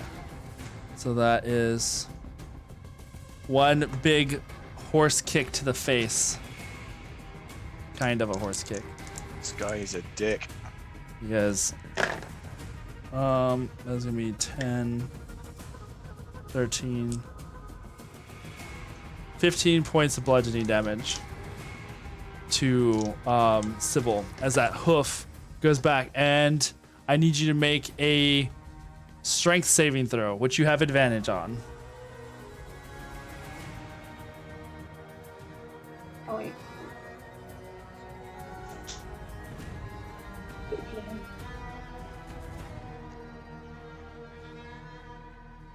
And then after that, it's going to be Martell. You're up next. Okay. What was the save, Sybil? 18. 18. You are knocked prone by the hoof to the face. But luckily you didn't go far because there is a column right behind you. But you're knocked. All right, go Martell. Okay, so I'm feeling pretty good.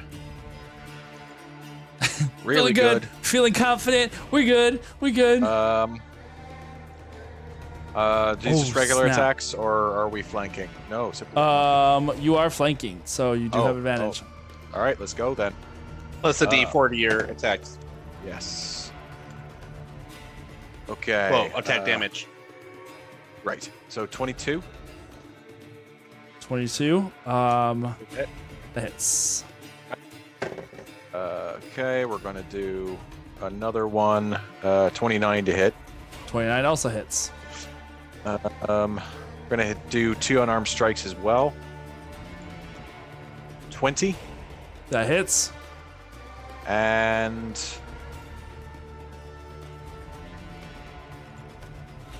15.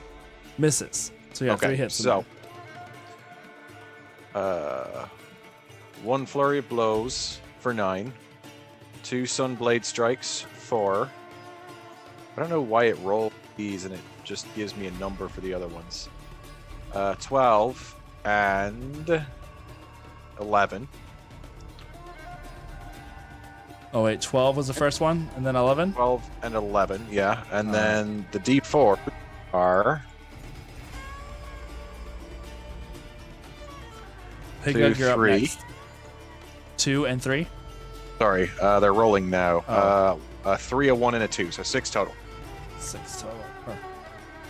All right, you're chopping away. The more you like beat and hit on this thing, like you're seeing the sizzling of hair. It's still looking pretty good, but you can tell that your hits are going through. Nope. Since you do have magical attacks. Magic All right. fingers, baby. Yep. All right, that ends your turn. Are you saying where you're at? Yes. Yeah, I'll stay where I'm at. All right. You're back over here. How long does the enlarge reduce? Oh, he left. All right, Pigug, you are up.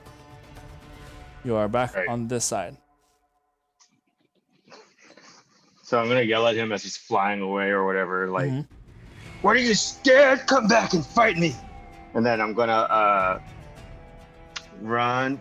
I'm gonna run like behind the beast, the big Okay. old boy. Yeah. Well, no, I want to be next to him, but behind him. Okay. Yeah, for sure. Because I don't Good think I'm job. gonna be able to hit what's his name. So I want to be 10 feet away from him, so I can still whack him with my pole arm. Okay, let's see. So 20, 25, 30. What's your movement speed? Yeah, 30. 30. Okay, so that gets you right here. Okay, and So- he's within range 10 feet. He is 20 feet from you. So it's like 5, 10, 15, 20. Oh, wait. Sorry. No, you mean the big That would be boy. 10 You feet. mean big Yeah, boy. because Okay, then yes. I'm not Yeah. gonna hit what's his face. Right. I guess. Okay, so is the you're column between me and Yeah, the yeah, column is like, between the yeah. you two. so yeah. I know, Come there's and like fight me, and then I'm gonna hide behind the column. But yeah. Yeah, you know, Hell yeah. you're staying within and range then- of this big guy, so you're good. Yeah. And then 10 feet, hit him with my just take some swings at him. Let's see. Go for it. All And right. then First attack Sybil, you're up after is this. a 28 hits. 28. Yep. Do I have advantage, you said? I would say yes because you have Galil and a crushed Galil and Martell are on the other side. A crushed Galil. Okay. So first hit 28. Yep. And I want to use a superiority die on it. Go for it. I have disarming attack, which I don't think he has anything to disarm, but it just adds damage. Yeah, he doesn't really Okay. have anything. Just giant hands. Yeah. And then I'm gonna do a second attack for That also hits. 26 26 hits. 26. Yeah. And then so just those two attacks and one superiority die. Okay. So it's gonna be 13 All right. plus 10 plus what's the superiority? 1d8 or 6? 2, 3. 1d8. Let me do a d8. Roll. And plus 5. Dope. All right. Chomping away at this guy. Bam, bam, bam. That's what I say as I hit him. Okay. Bam, bam, bam. As you beat him with this. Yeah. Hey-ya. Yeah. Hi-ya, hi-ya. Take that, Mr. Bad Monster Man. Yeah. Oh, and I get a bonus attack with my polearm. Yeah, Alright, kick his Sybil. ass. Sybil, you're up next. And then hit him with the butt of my thing. Bam, bam, bam. Poosh. For 25. That's, I love that you hit him with the butt of it and it's still 25 to hit. Good job. It still hits. Oh, you can see all my rolls? Yep. Nice. Because And you're that's, 8 the only damage. one that I can see Oh, really? for whatever reason. Really? I see. Oh, wow. Because Galil and Pigug are in the same group. Oh, You guys are in the same Oh, campaign. yeah. that's cool. So what was the damage you said? Oh wait, hold 8. on. 8. That's right. I was like, I can't. What's the damage? It's all right there. I know. I was like, oh wait, it's right 35? Yeah, okay. there. All right, awesome. 300. 300 damage. Okay. Excellent. Was that the end of your move? That's the end. All right, Sybil, it is your turn. Do I see Galil, you're up next. the king between the pillars? He is flying around behind you, I would say, so you can hear probably, I would say with your perception, you can hear him flying around back there, but you don't see him because he is behind you currently. Because there's like, where did I put them? Yeah, because there's like pillar right here, so it would be like he's basically behind you and the pillar, or between you and the pillar. Okay. I want to cut that dude's leg. I want to try Alright. to cut his. And you've noticed that as much as you can cut through things with this weapon of yours, it is this thing's hide is extremely difficult. It is taking the beating around its legs, and it seems like it's getting angry. Don't make it angry.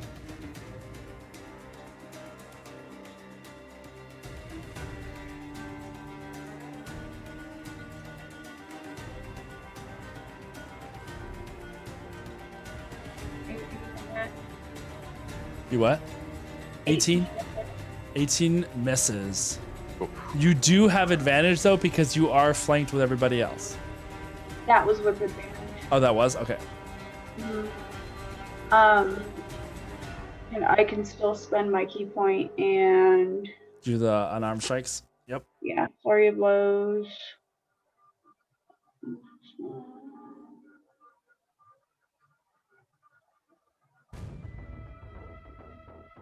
You got this. 19 to hit. 19 hits. 19 Nice. was what you needed.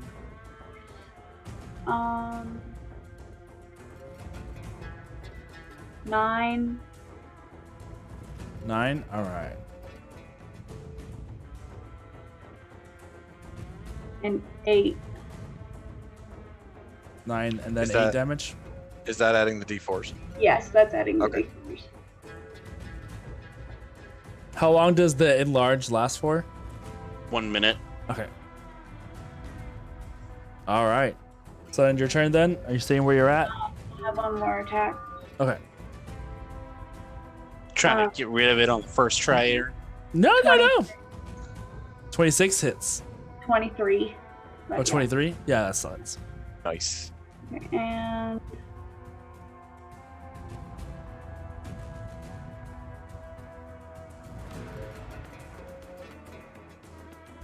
And so 16 damage. 16? Mhm. Alright. Nice. And then one more unarmed strike. Which does not hit Cinderman. Okay. All right. You can now see that as you're doing these strikes and kicking in the spots that you've burned with your sunblade, it is causing damage.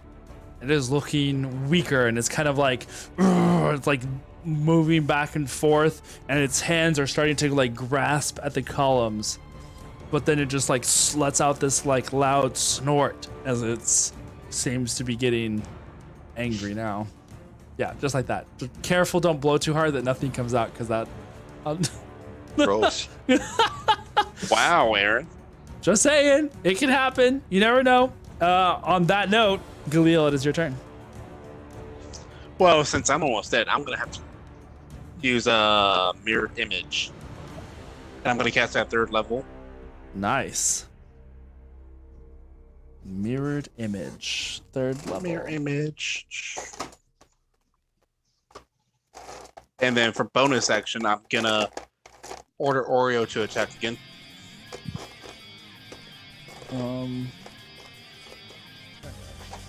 Mirrored image of yourself over here. Put you over here. There you go. All right, so go ahead. So with mirrored image, it has disadvantage on attacks, or what is? I have to roll, see if it Okay. hits. Okay. Cool. Perfect.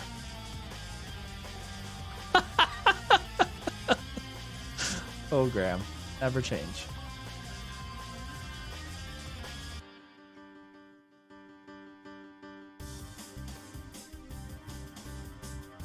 Oh, there it is. 19? 19 hits, barely. Barely. Oh shit.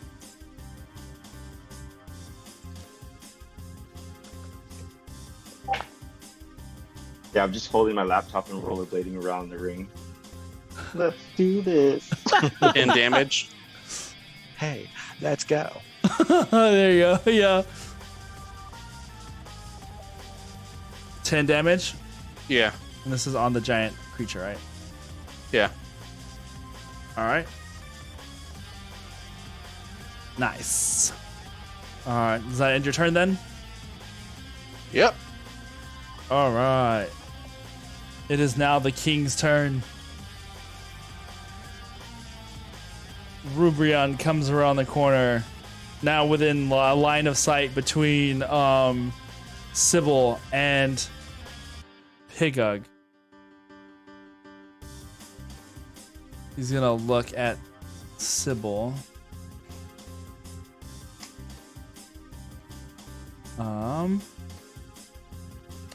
Ooh. Actually.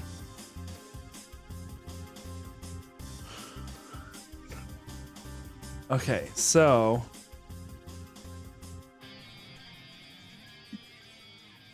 that he is going to try and cast command on Sybil. He doesn't know who you are, but he's going to try and get the best of you. I need you to make a wisdom saving throw. Let me know if you get below a 16. I rolled a 16. Ooh. Nice. He says to you, "Come here." And it reaches into your mind. And for the briefest moment, you feel like this compelling urge, and then you shake it off. And frustrated by this, he flies further back into the shadows back when he sees that it doesn't quite capture your attention. It is now Arielle's turn. She's going to move out from the shadows a little bit, seeing as it's like slamming down and like acting a fool.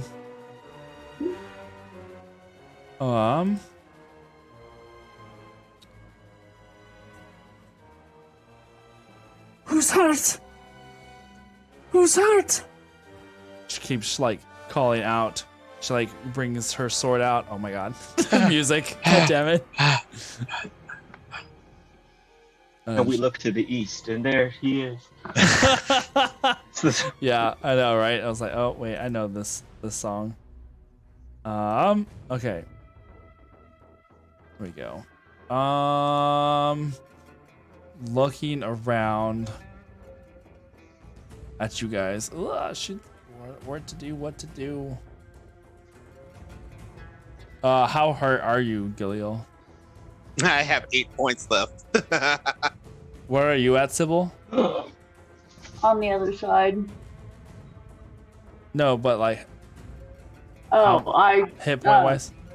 30. 30. Okay, so she can see that you're still a little good. It's Gilliel that just got smashed by the giant thing. That 44 points took me out a lot. Yeah, that was brutal. that was a great start there. Okay. She is going to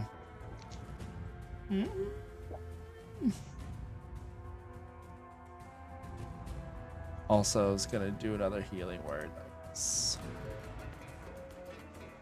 because She probably needs to do a healing sentence though, because yeah, I know, for real. Jesus.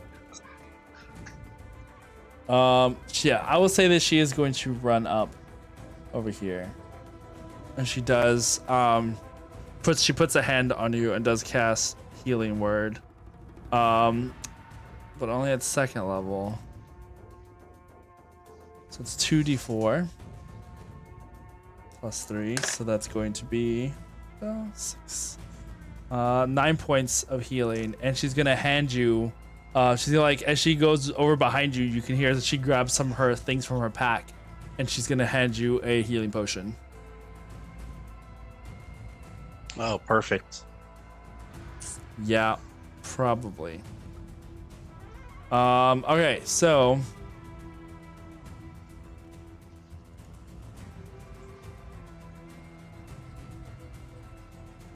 all right, so you get a 1 potion of greater healing.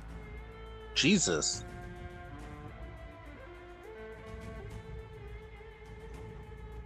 Okay. That way you Greater have that. healing. All right, so that ends her turn. It is now the top of the round with Giant Monster. Seeing how he is currently surrounded by annoying, biting, crazy little things, he is going to slam an elbow into each of the columns next to him. So that is going to be... Oh, yes. Definitely hits on both of those. And that's double the damage, because it is... He's a big boy. So with both of those fists, you can hear the cracking of stone as the two pillars to each side of him buckle outwards and start to collapse and fall around you guys. The large chunks of rock start falling from above as this section just like crumbles around you guys. I need everyone. Pretty much everyone make dexterity saving throws for me. Because you guys are all within range of this. 28. Well, Oreo's covered, nat 20. Damn. Nice. 21. 21? Yeah, so 27 for her, and 16, 17, 18, 20, 21, 24 for me. All right. Sybil? 20. Nice. Ooh. Everybody rolled above Ooh. a 20. Oh, wait. Let me do Arieli. All but her. Oh. Arielle, Oh, no. Why did you say that? There it is. She rolled a 9. Like, Charity saving throw. Okay. Well, I mean, still +7, but... Jeez. So, okay. You almost had her. That was 16, so she does take full damage of this. So you guys take... Oh, I rolled crappy. That's okay. Oh, no. Oh, no. Man, that sucks. Yeah, Damn. so sad. She takes 12 points of damage, a bludgeoning damage. You guys take 6 points of bludgeoning damage as the Oh, rocks no. fall down around you. What? I don't take any damage. Oh, you don't take... Neither of you take any because you guys... Yeah, that's right. Monks. If you succeed, you take 0. Sybil and I just jump around. Look up. Die! Mosquito. You said Yeah. 6 damage? Yes. They're over there just like, Patting Yeah. epics around large. Yeah. Yeah, Meanwhile, like, it's a- every rock is just hitting Pigog in the face. Like, Perfect. All right, Martel, it is your turn. Okay. Well, with that, I'm just gonna keep doing what I've been doing, try and bring this bastard down. Anything to help with that? Not really. It's mostly defensive spells. So we're just gonna keep on swinging. Okay. So we've got a 27. That hits. We've got a 23. That also hits. Woof, you guys are rolling so good. I do still have advantage, right? Yes. Okay, cool. Yeah, because currently everyone is flanking around this giant monstrosity. Yes. 25 and 23 again. Yeah, So two they all sun hit. blades, 2 unarmed strikes. Okay. So we're gonna start with 16, 16 damage. All right. 11, 11, 10, 10. and 11. And then we're gonna roll 4d4. Just doing all these like one after the other. I think I enlarged the correct people. That's Yeah. a 7. A 7? Yep. Dang. Okay. You can now see that there is like all around these cauterized burns around his legs that both you and Sybil have like danced and dodged around his feet as he maneuvers around, and you're just like slicing and beating and punching. Nice. Well done. That's amazing. all you really need to do with a lightsaber, right? Is just Yeah. Pretty much, yeah. Yeah. Oh, that's exactly it. All right. Way more deadly when wielded by a child. Oh yes. Okay, so that ends your turn. Are you staying where you're at? Yeah. Yeah. Okay. Pigug Pigug. is your turn. Pigug. With Sybil on deck. He's going to. Yeah. Is dude still behind the column? You saw him fly over and he tried to say something to Sybil, and Sybil's attention turned a little bit towards him, and then when nothing else happened, he kind of just flew back into the shadows. So he's still more than 40 feet away, right? Gosh, Yeah. What a loser. Okay. He broke the pillar, right? Yeah, the two pillars that are on either side right here are now broken. Wouldn't that mean that ground fall from the ground, fall from the ceiling? No, because he wasn't on the pillars. He was stuck to the ceiling. Hmm. If the ceiling starts to collapse, then we got something to worry about. We're not there yet. Hi. This Yeah. round. Getting there though. So Pigog, noticing the king is still floating away, is like, why won't he come near? And at the same time, I'm like whacking the beast. So I'm just gonna swing at him. Just make me attack that boy.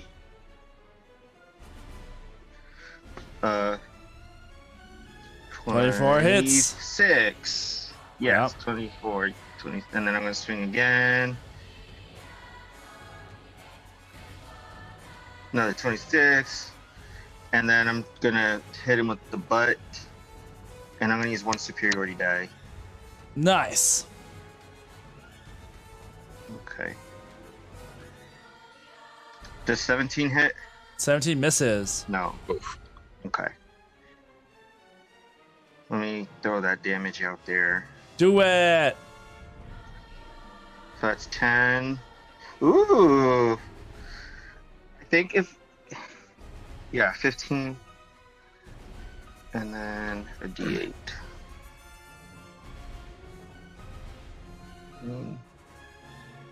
So 10, 15, and 3. Oh, man. This thing is starting to look hurt. You can see that there's oozy blood coming from these wounds that you guys are creating around its legs as it keeps like stepping around you guys, trying to stomp on you as it moves around. Nice. Anything else you guys are doing? And then, oh yeah, after I do all that, I'm gonna be like, and then like run towards the king, just like right Run into the towards middle in front of him, 5, and scream at him, 25, "Get down here!" You can get like right up to him if you want. The Okay. if you do get right up to him at this point, Yeah. you will be leaving the range of the big bad guy. You cool with that? Oh yeah. Actually, if I can get that close, can I? I want to use my action surge. Sure. So he's gonna try like running away. He's gonna try and step on you as you like leave the space. Sure. That's gonna be an unnatural 20 to hit. Why am I rolling so low? It's fine. Oh well, that hits me. Oh, does it? Oh, okay. I thought you were Yeah. at 20. Okay. never mind. Pigug's not that hard to hit. Oh, My armor okay. class is 15. Oh shit. Okay. Then I don't wear a lot of armor because Pigug doesn't need armor. right. No, of course not. That's not what stops him from killing things. I dropped the dice. I roll it again. Oh, and it's lower now. Of course it is. That is going to be 13 points of bludgeoning damage, and I need you to make a strength saving throw. This would be amazing if you fail this. I don't think you will, but Okay, 13 damage. Strength saving throw. Oh, that if I 12? oh no, you failed it. So Ah! You'll never fail. Don't worry. no, it's fine. So like you're running. And then the music choice. You running past him, and for whatever reason, it like comes around and kicks you in the back. You go flying forward and like skid to I'll say that puts you like directly under Rubrion, because he just like kicks you and you go prone. So with the speed of you leaving his range and that kick, you just like fall onto your face and go sliding across the stone floor. That's perfect. You are now basically under Rubrion. That's cute. That's not what exactly where I wanted to be. Yeah. Okay. So if I'm prone, I don't think I'm gonna use action surge then. Well, you can if you want to. It's up to you. I mean, I'll give you the chance to like get up if you want, because it was. Oh, really? Yeah, sure. Why not? Okay. This is fun. What do I roll for that? No, you can just like you just land face Oh, first, just but get like up? yeah, you just get up. Oh, I'm just so like pumped up on energy. It's like when you like fall on your face, but you get up right away because you Yeah. like are Like, just nobody so saw that. adrenaline. Yeah, heavy. there's like no nobody one saw that. You just like tumbled forward, ass over tea kettle, and then back up again. Like I'm fine. I'm Yeah. fine. And Pigog definitely thrives on clumsiness, so he's going to. How high above is he? Like, is he still within 10 feet or more than that? He's like he's less about somewhere between about 7 feet up. He's not like super high. He's like So yeah, he's he was. in range. So what you're saying Alright, is. so we're gonna swing at the boy. I'm just gonna do like a regular attack with my halberd. So, ooh. Oh wait, I only get to roll once. Anyways, it was 28. 28? Yeah, that hits. Yes. Definitely hits. Yay! Bam. And that's 13 damage. Oh, perfect. Get down here, birdie. All right. Yeah, with it's almost like he kind of like laughs a little at watching you tumble forward, not expecting the quick up and attack that you did directly after that. Sybil, what is you doing? You just watched Pigug like rush by you and then just get kicked, like donkey kicked, out into the, over to and off to the side. I am going to do something crazy. I'm going to drink my potion of speed, Oh boy. and I gain haste for 1 minute. Oh, Nice. oh boy. I get an extra action, so that gets to be Jesus Christ, woman. 3 actions. Is that, do I have I need to get a Sonic the Hedgehog. I'm gonna put this magical thing over you. You're too slow. I also get +2 to my AC and more advantage on my dexterity throws. So now you have advantage on strengths and dexes. Perfect. Okay, so I'm going to once again jump on this dude's back. Yeah. Attack it. You get to have what? Shadow the Colossus music? I'm going to attack it with my Sun Saber. I was like, wait. God, is I this wish Shadow I of the did. Colossus? Get him. No, I have. No, 18 to hit. Does not hit. that does not hit. The second one, well, I get 2 unarmed strikes for that, but the second Sun Saber attack does 27 to hit. That hits. There's- You got this. So 12 plus 4, so 16 damage. So for that, now I 17 get, damage. no, 16. 16. Okay. Or wait, maybe 17. No, maybe I'm using both hands. So it's 16. For that Yeah. one. And I get another unarmed strike for that, which is a 19 hit. That hits. And 9 damage. All right. Now with my third action, Guess you're on speed right now. I would like to jump off of the top of this monster and slice down on this other dude with my Sun Saber. Oh. Off here, and then you go across to attack Rubrion. Yes. Nice. All right. I need you. To attack Rubion. That's some like insect blade shit. There is like I will say you definitely need to make a acrobatics check for this. But you do have advantage on dex checks, so you know, whatever. 14? With advantage, Yeah. misses. Fuck. But you are, I will say that like you managed to like jump up here. You did like this crazy ass flip, and now you are over here, but you did miss as he was like in the process of being attacked by Pigug and just barely moves out of the way in time. You are over here. But I still get another unarmed strike. Sure. So as you miss with the Sunblade, you do that unarmed strike. 19 to hit. That one hits. You miss with he dodges the blade, and then you rear back up with a kick. 12 damage. 12 dice. All right. You're adding the D4s, right? Yeah. Perfect. All right. So now you just completely switch sides to the way the fuck over here. He's already used his reaction, so he couldn't try and grab you from the air because that would have been cool. All right, does that end your turn? Yeah. All right, cool. Galil, it is now your turn. You just saw Sybil like do this like run up leap as she like drug the saber across his back, like roared in pain. She leaps across the air. Quite impressive. You are now over that here. was tight. Yeah, toy like a toiga. Tight. For my action,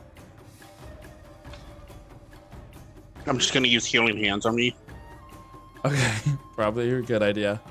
Oh yeah, restore 10 hit points and then bonus action attack Thorio again. Okay.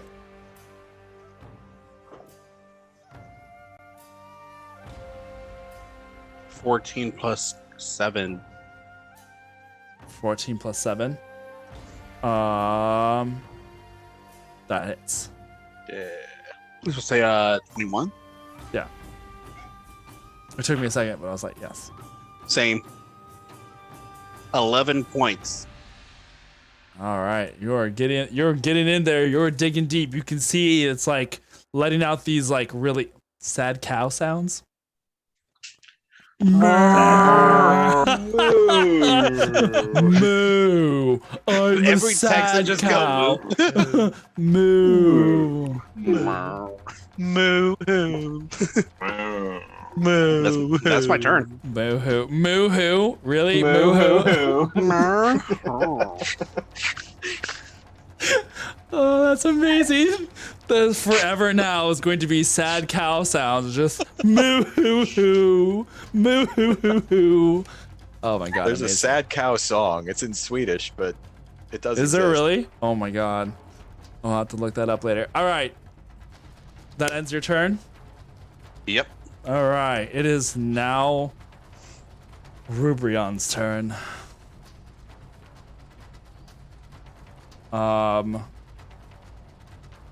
He like spins around to we'll say that with that attack he is not going to be on the ground with you guys. It's like he turns to Sybil. So you think you can use the sword, do you? Let me show you how it's done. And he's going to attack with his sword at you.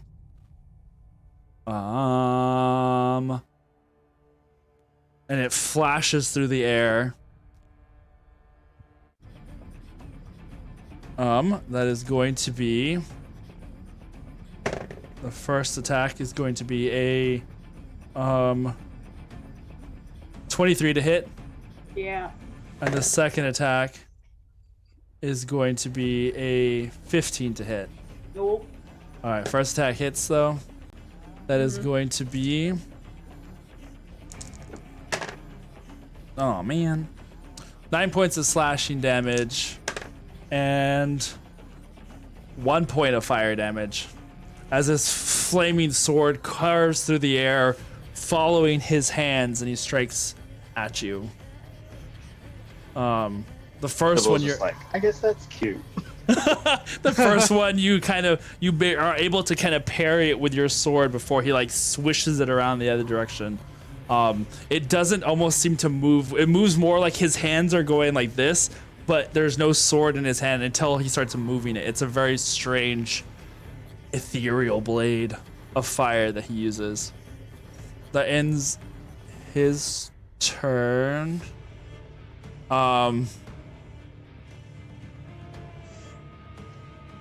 He's going to now, as he's doing these moves, and like it's like does this slow motion where you can see like the fire burn across, like the light of it burns across his face as he like strikes at you, and he makes like eye contact with you once again. I need you to make another wisdom saving throw. As he's now staring you dead. Right? Huh? That I get advantage? No, it's never mind. It's dexterity and strength. Yeah, Never mind. dexterity and strength. No. He's an asshole.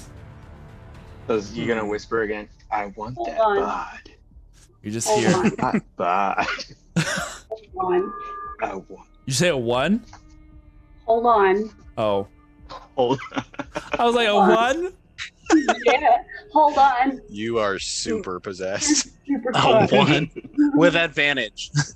Oh wait, no advantage. No advantage. Hold on, but hold on. I'm Double checking something. looking. There might be some monk bullshit that we can do. Oh, I want to pull some monk bullshit out of my ass right now.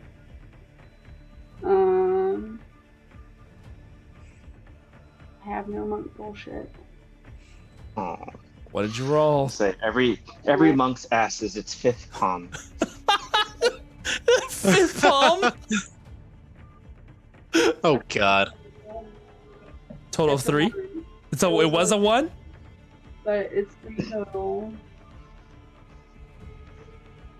For the moment, as as his eyes kind of light with the fire, you hear his voice in your mind. And suddenly it sounds so much sweeter than it did before. My passive wisdom is 20.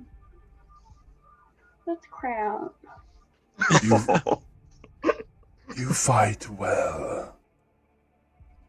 Surely you would like an ally in this fight, wouldn't you? She doesn't have any allies right now. She's all by herself. You don't. You look, and your friends that you've been fighting alongside with, they are not your friends. They are the enemy. You are now effectively charmed. Yeah. Hold on. Hold on. Hold on. Hold on. Oh. Wait, no. The shit. It's the bullshit. Where is it? It's I think it has to be. I think it has to be next turn, though. I think it ends in effect that's Mhm. already on you. It's not to stop it. Yeah. You're frightened. Okay. Yeah, but there's. Okay. Unfortunately, Okay. That ends. It's like she found it. You found it. You found it. It is now Arielli's turn. From across the way. Right beside you, Galil, you hear that familiar sound of bowstrings being pulled tight as from her gauntlet you can see she like seems to be pulling this like magic light, and she fires off 2 arrows across the field towards Rubrion, where he is facing Sybil right now and unaware of this incoming attack. 17. Oh, first shot misses just barely, and the second shot hits. bastard. Is going to be all right. You Sybil, you hear your new friend scream out in pain as an arrow like erupts from his shoulder, almost a few years like inches from your face as it comes out almost out through his body. Oh, now you're angry. It is now the giant monster's turn. Knowing he's near death. Let's see here. He is going to try and make 2 more slamming fist attacks on the ground. Like this time he kind of leaps up into the air as he like tries to bring both his fists down. One on Martel, one on Galil. Galil. Oh, why? Okay, it's fine. I hate using 2 dice. I should never use 2 dice at the same time. That's my lesson has been learned. That is going to be an 18 for Galil. And it's not hit. Hits the mirror image. Yep. The mirror one image of them. smashes down. The other dice that I rolled was a natural 20. Fuck. I love that every time someone says, ha ha, it's like right after that. All right. So that is going to be 3d8s. Oh, sure.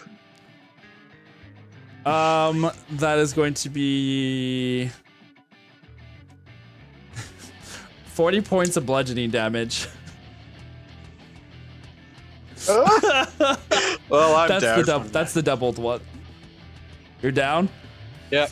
The fist, as it like smashes downwards, Martel is left in the crater where the hands of the 2 holes that this hand was created. I look like Yamcha. And now you hear again this like rumble throughout the cavern as things seem to start to shake and crumble around you guys.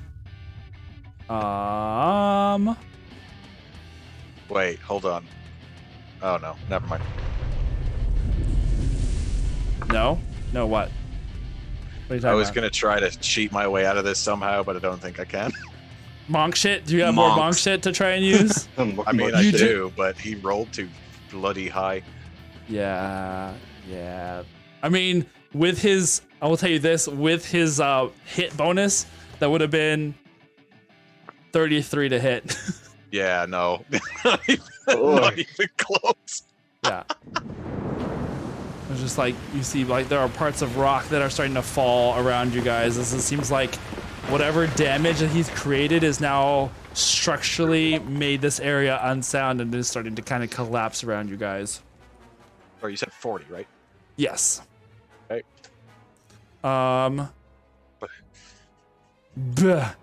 Martel is down. So I guess I need you to make a death saving throw because it is your turn right now. Oh, cool. I'm sure things will go well. 20, right? I mean, if we all die, Gruff is the only one who's alive still. And he's going to be a snack real quick.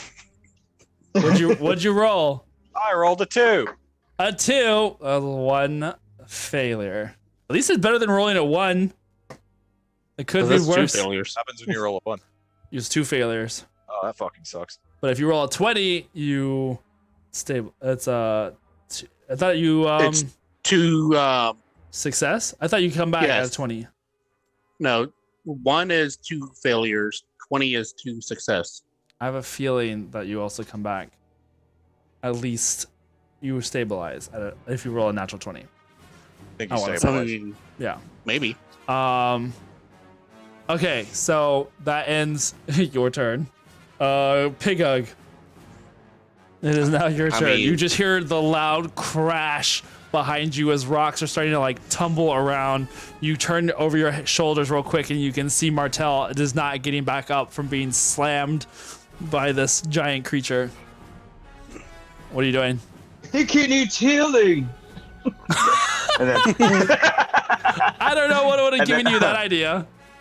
yeah, and then I have a question actually. What did I see happening between Sybil and the king? Like, Very little. Like they had like almost like a staring contest, and then Sybil just kind of turned to you very slowly.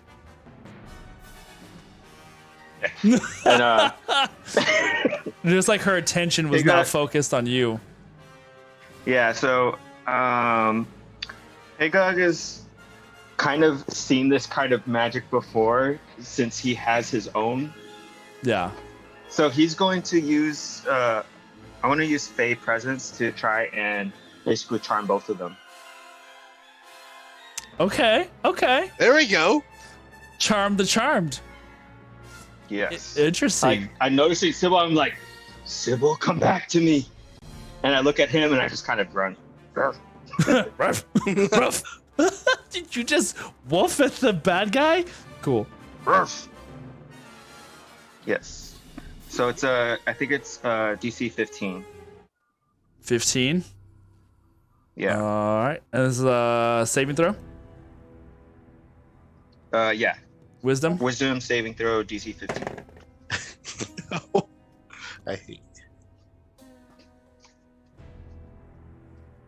Okay.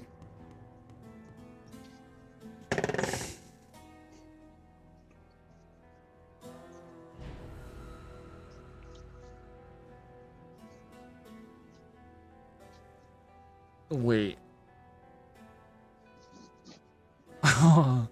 Okay. So, here's what happens. You stare at both of them. And Sybil, what did you roll? 13.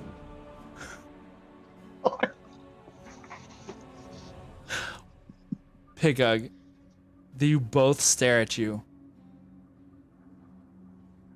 And Rubrion's posture changes.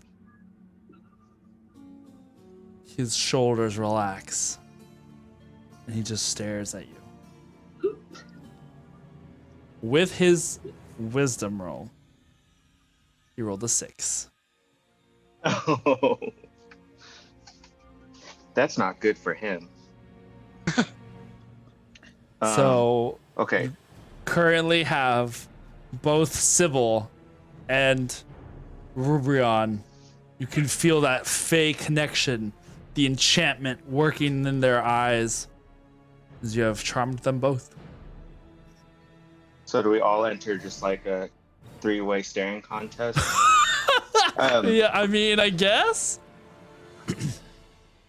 Sorry, I haven't used charm much, but does this just mean that we don't attack each other basically? Or At the moment, yeah, they kind of lower their weapons. They're still staring at you, waiting to see what you're going to say next.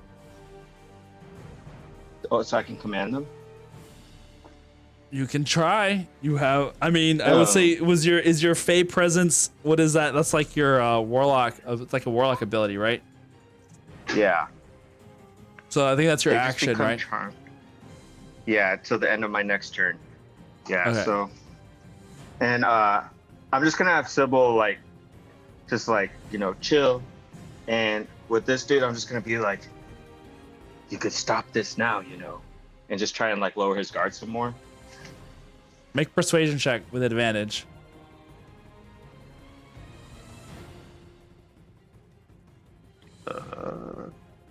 Persuasion with advantage. 18.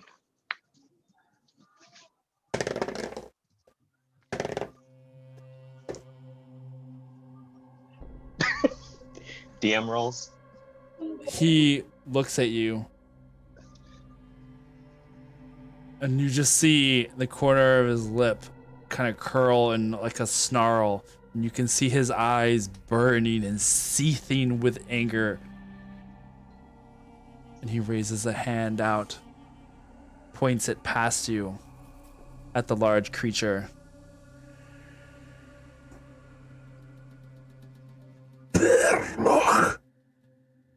And those of you who are like facing the giant creature behind you, it just vanishes and vanishes into like smoke, mist, and a fiery like swirl of light. It just kind of like pff, and disappears. And he lowers his hand. You can see he's straining and doesn't do anything for a second. But you know that the moment he can, he's going to unleash all hell. Ooh. I would say that it is Sybil's turn. And you kind of feel like your mind has been torn one direction and the other as we kind of enter this moment of no combat. You have like, what is he said, the end of your next turn, right? So it's like you have like 12 seconds more of him under your control. Basically, right? Pigug? I give her back her own sense of control. If Okay. that's, Yeah, if I can do that, right. Yeah, But I just meant with him, you'll have like 12 seconds Oh, before. yeah it's like, it's just one turn. Okay, so the creature is gone as he dispelled the summoning power that he had on it. Martel is on the ground, bleeding out from every orifice as he's been smashed.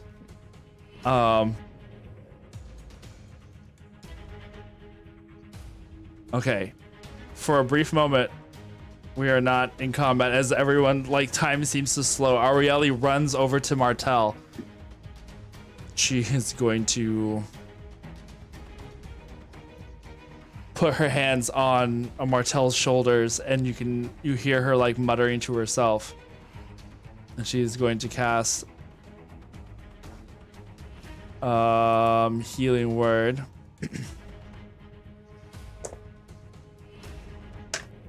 Since she can. That's going to be,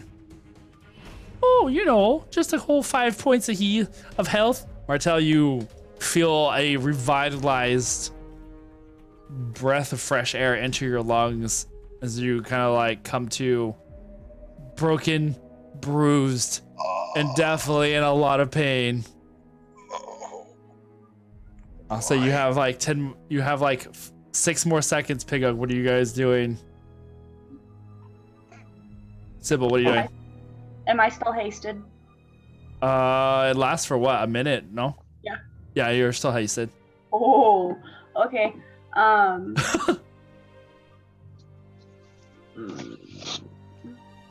So do I still have to use an action to or What are you wanting to do? I want to run a potion over to Martel. I have 2 great potions. I want to run one over to Martel. Run back over. And Yeah, just I'll like say- Quicksilver moment where Yeah, I was like,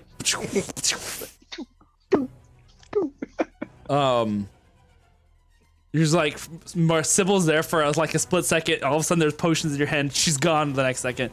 Galil, what are you doing? Healing spirit. Okay.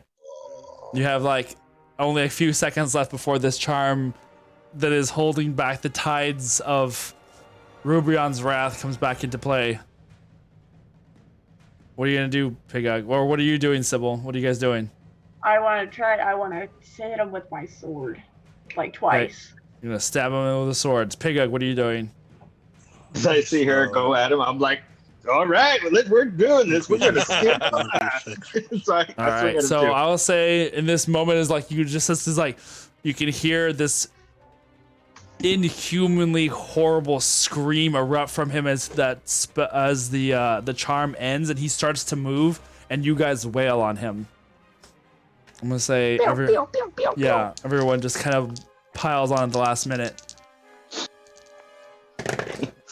It's like when they're down and everybody gets on and just starts kicking them.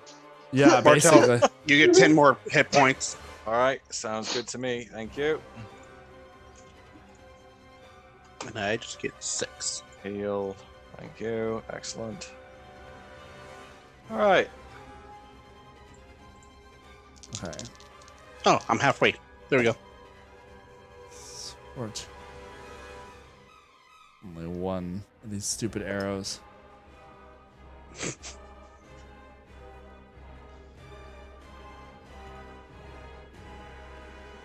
All right, what'd you guys roll?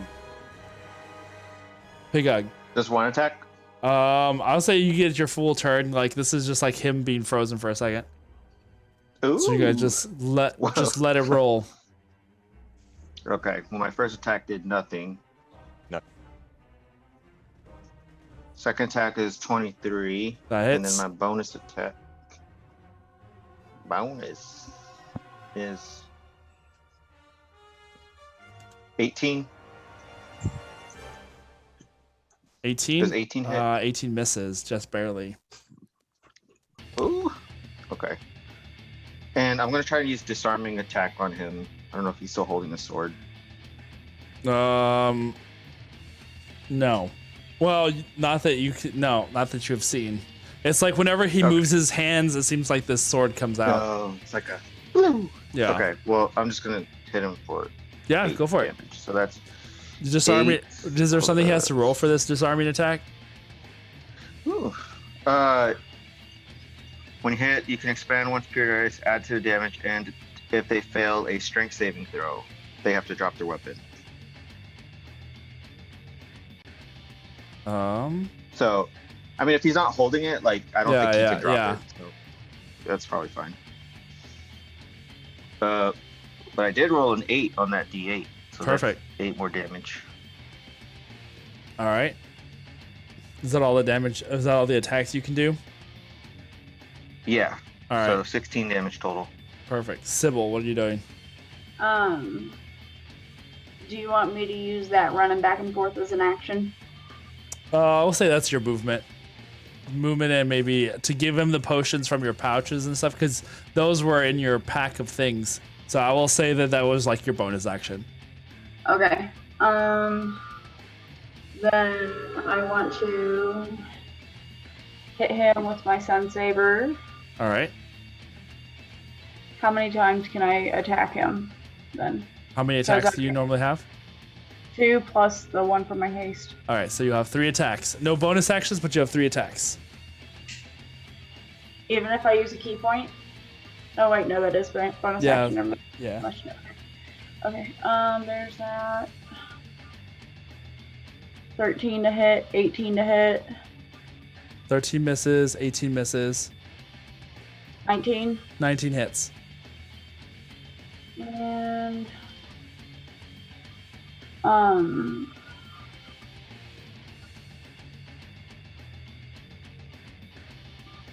22 damage. Oh, wow. Okay. Not bad.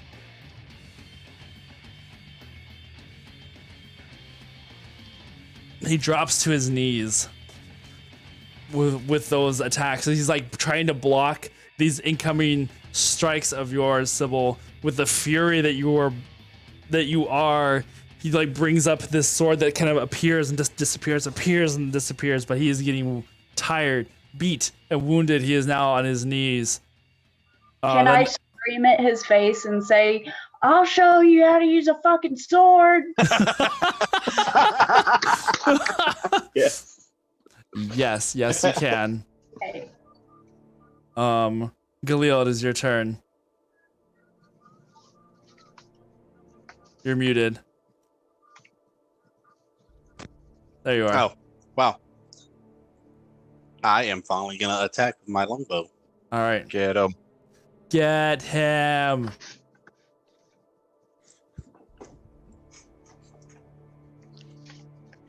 Oh. Before I attack, Hunter's Mark the bitch. About time. I know. This whole bonus action, time. Hunter's Mark. Hunter's Mark.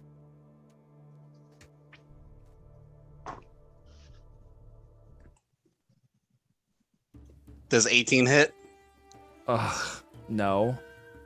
But you do, not really flanking though. I will say, oof. Yeah, no, it doesn't hit. Second attack. Okay. The arrow just barely, I would say it hits, but it just goes through his wing. It goes through like a leathery portion of his wing. Doesn't really seem to do any damage. 23. 23 hits.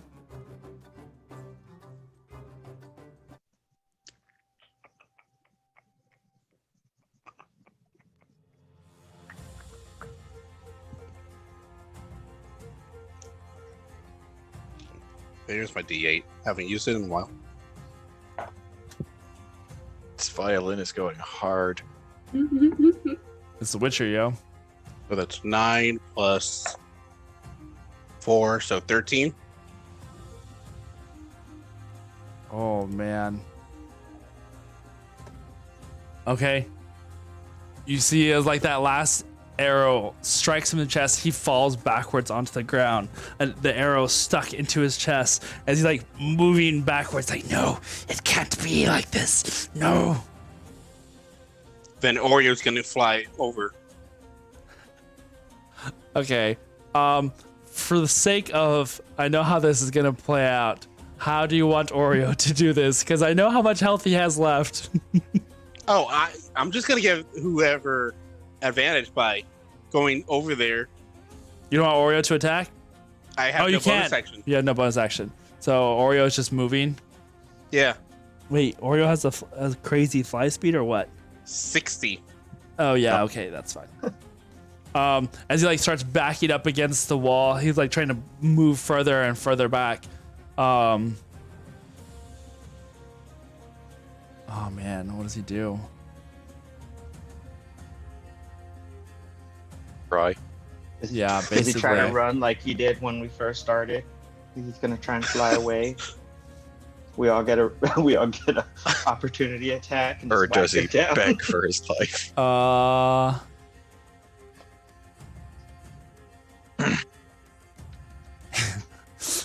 He's going to raise one hand over at Pigug. You.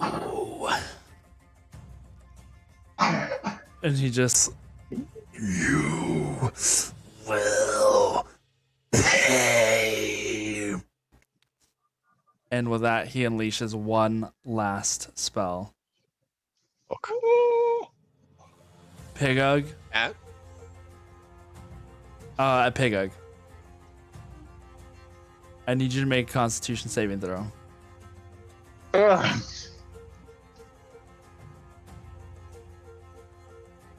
Finger death, disintegrate. 19. That looks good. But it's a finger, and it's the last thing. What is it gonna be? It's just a finger. That's it. That's Just the trying to finger. push me. He pokes He me, and I'm like, poops you. "Ah!" He got me right in my Pillsbury Doughboy belly button, and I just squeal and explode. And explode. Oh my goodness. My Okay, Pillsbury so Doughboy cream goes everywhere. I need. Stop! What are you doing? What's that? Okay, Pig, what's happening? What are you doing to Pigug? About to find out. Oh god, he's rolling. Oh no.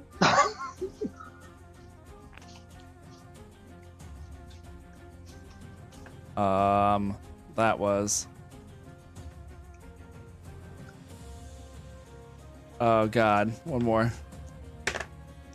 One more. Quite enough, I think. And then half it.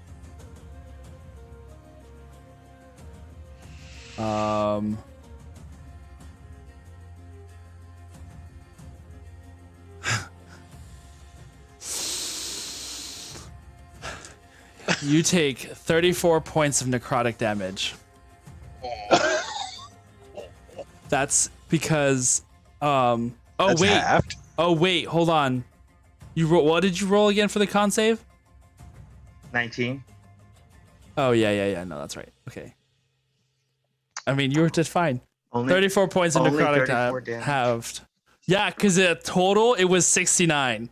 And I was like, had you that's failed hot. it, that would have been the most amazing damage to have taken. However, you succeeded. Therefore, 34 points of wait, necrotic damage arcs across your body. And he like falls back. It just falls back, like gasping for air. Well, you know what? As he does this and he hits this attack on Pigug, Pigug yells out, you know, I had 35 points of damage left. You start coughing up blood. You're like, you really did? You had 35? I had 35. Amazing. Thank God for rounding down. That's what it sounded like happened there. Yeah, that was Yeah. rounding down. Oh, God. As you like cough Okay. up the blood, and he just kind of like, and he like looks like he's about to lunge at you. This dagger appears in his throat. And you guys turn to the source of this dagger as Arieli has her hand extended, breathing heavily. And Rubrion just like just gargles up like this black ichorish blood that kind of just starts falling out of his mouth. And then you realize the cave is collapsing around you. You have to go now. For the moment, we are out of combat.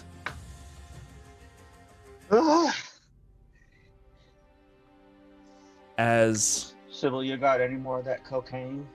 That's what I'm asking. you have any more of that cocaine? Got any more of that cocaine? I'm Dr. Roxanne, the rock and roll mom. Oh my god. Oh God. It's amazing. The Yeah, these potions, baby. pieces of rock just start falling around you guys as things start collapsing. The area gets covered in rock and rubble, and the camera pans out into the it fades to black. Far above, elsewhere on the material plane, two figures pace nervously around a well of water, walking in circles, round and around, staring at the deep, inky blackness. They look to each other again. It has been so long. We must be patient. Do not rush them. They know what they are doing. The sisters. But what if we have not heard from Arieli? I fear the worst. We must have faith in our sister. She will not let them down.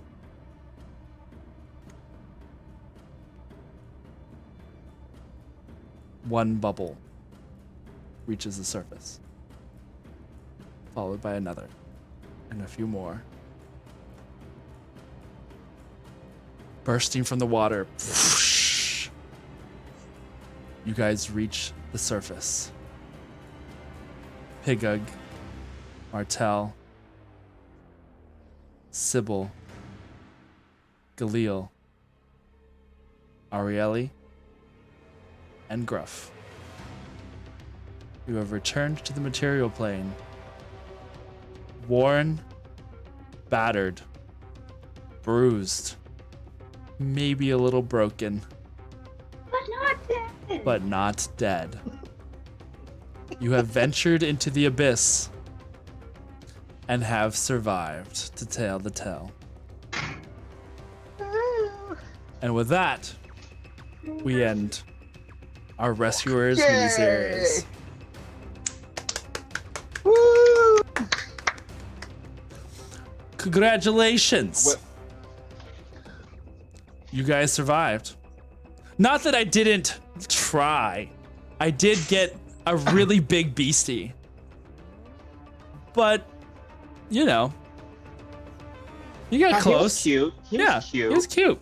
Yeah. Thank you. This was a Christmas present from Parrish. So I've been dying to be able to use it in a thing. I mean, when you look at him, he's like, oh wait, where's one of you?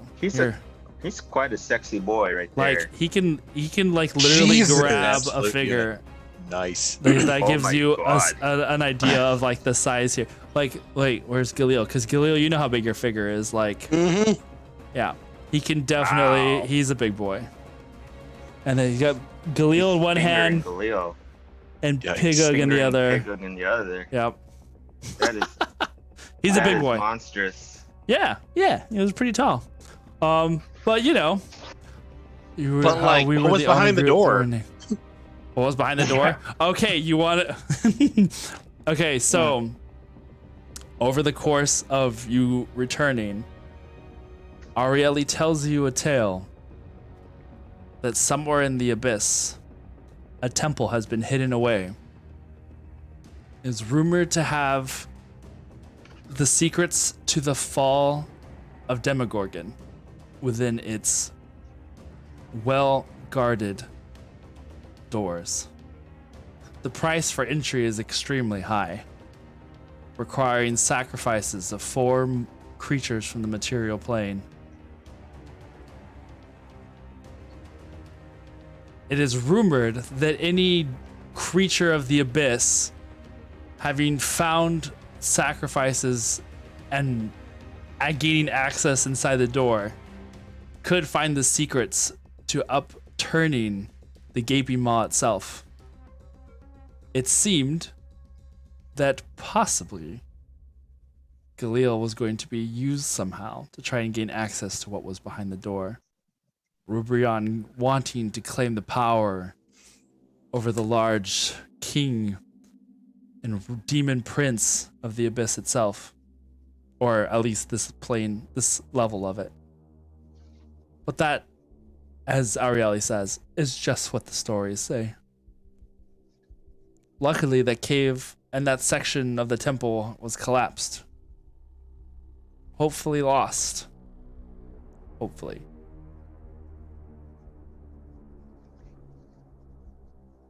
Dum dum dum.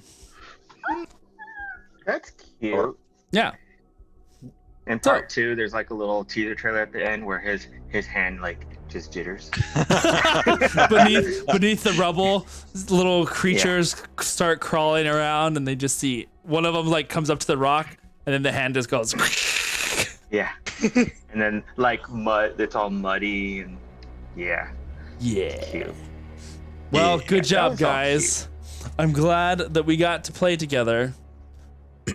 It'll be interesting to see what else happens from these course of action, as you guys now are back in the material plane in the Temple of Cacophony.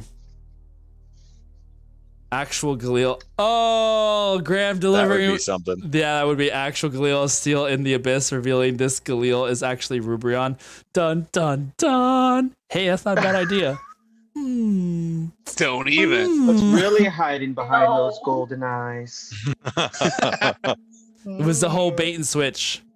You thought you were fighting Rubrion, you were actually fighting Galil that whole time. And when we charmed him, he was actually about to tell us that he was Galil. Yeah.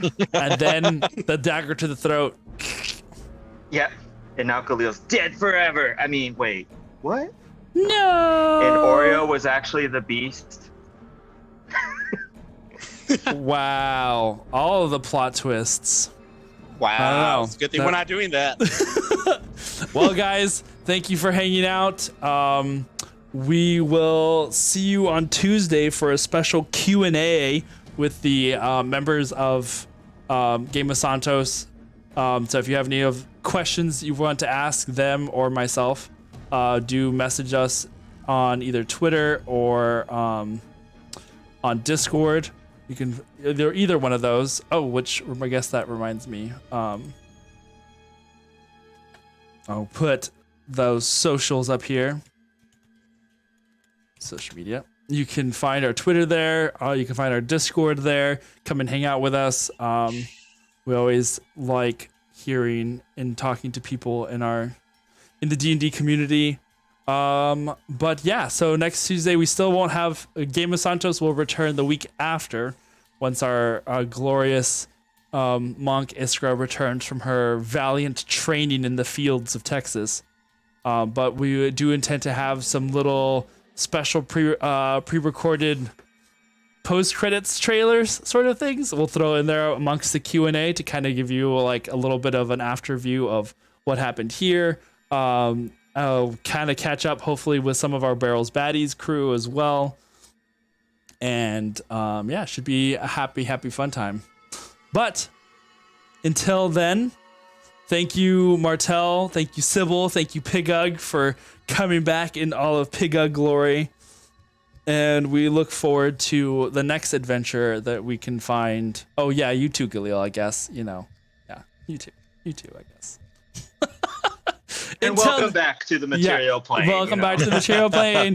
Yay, you're not dead forever yet. Please keep your arms and legs inside the temple at all times.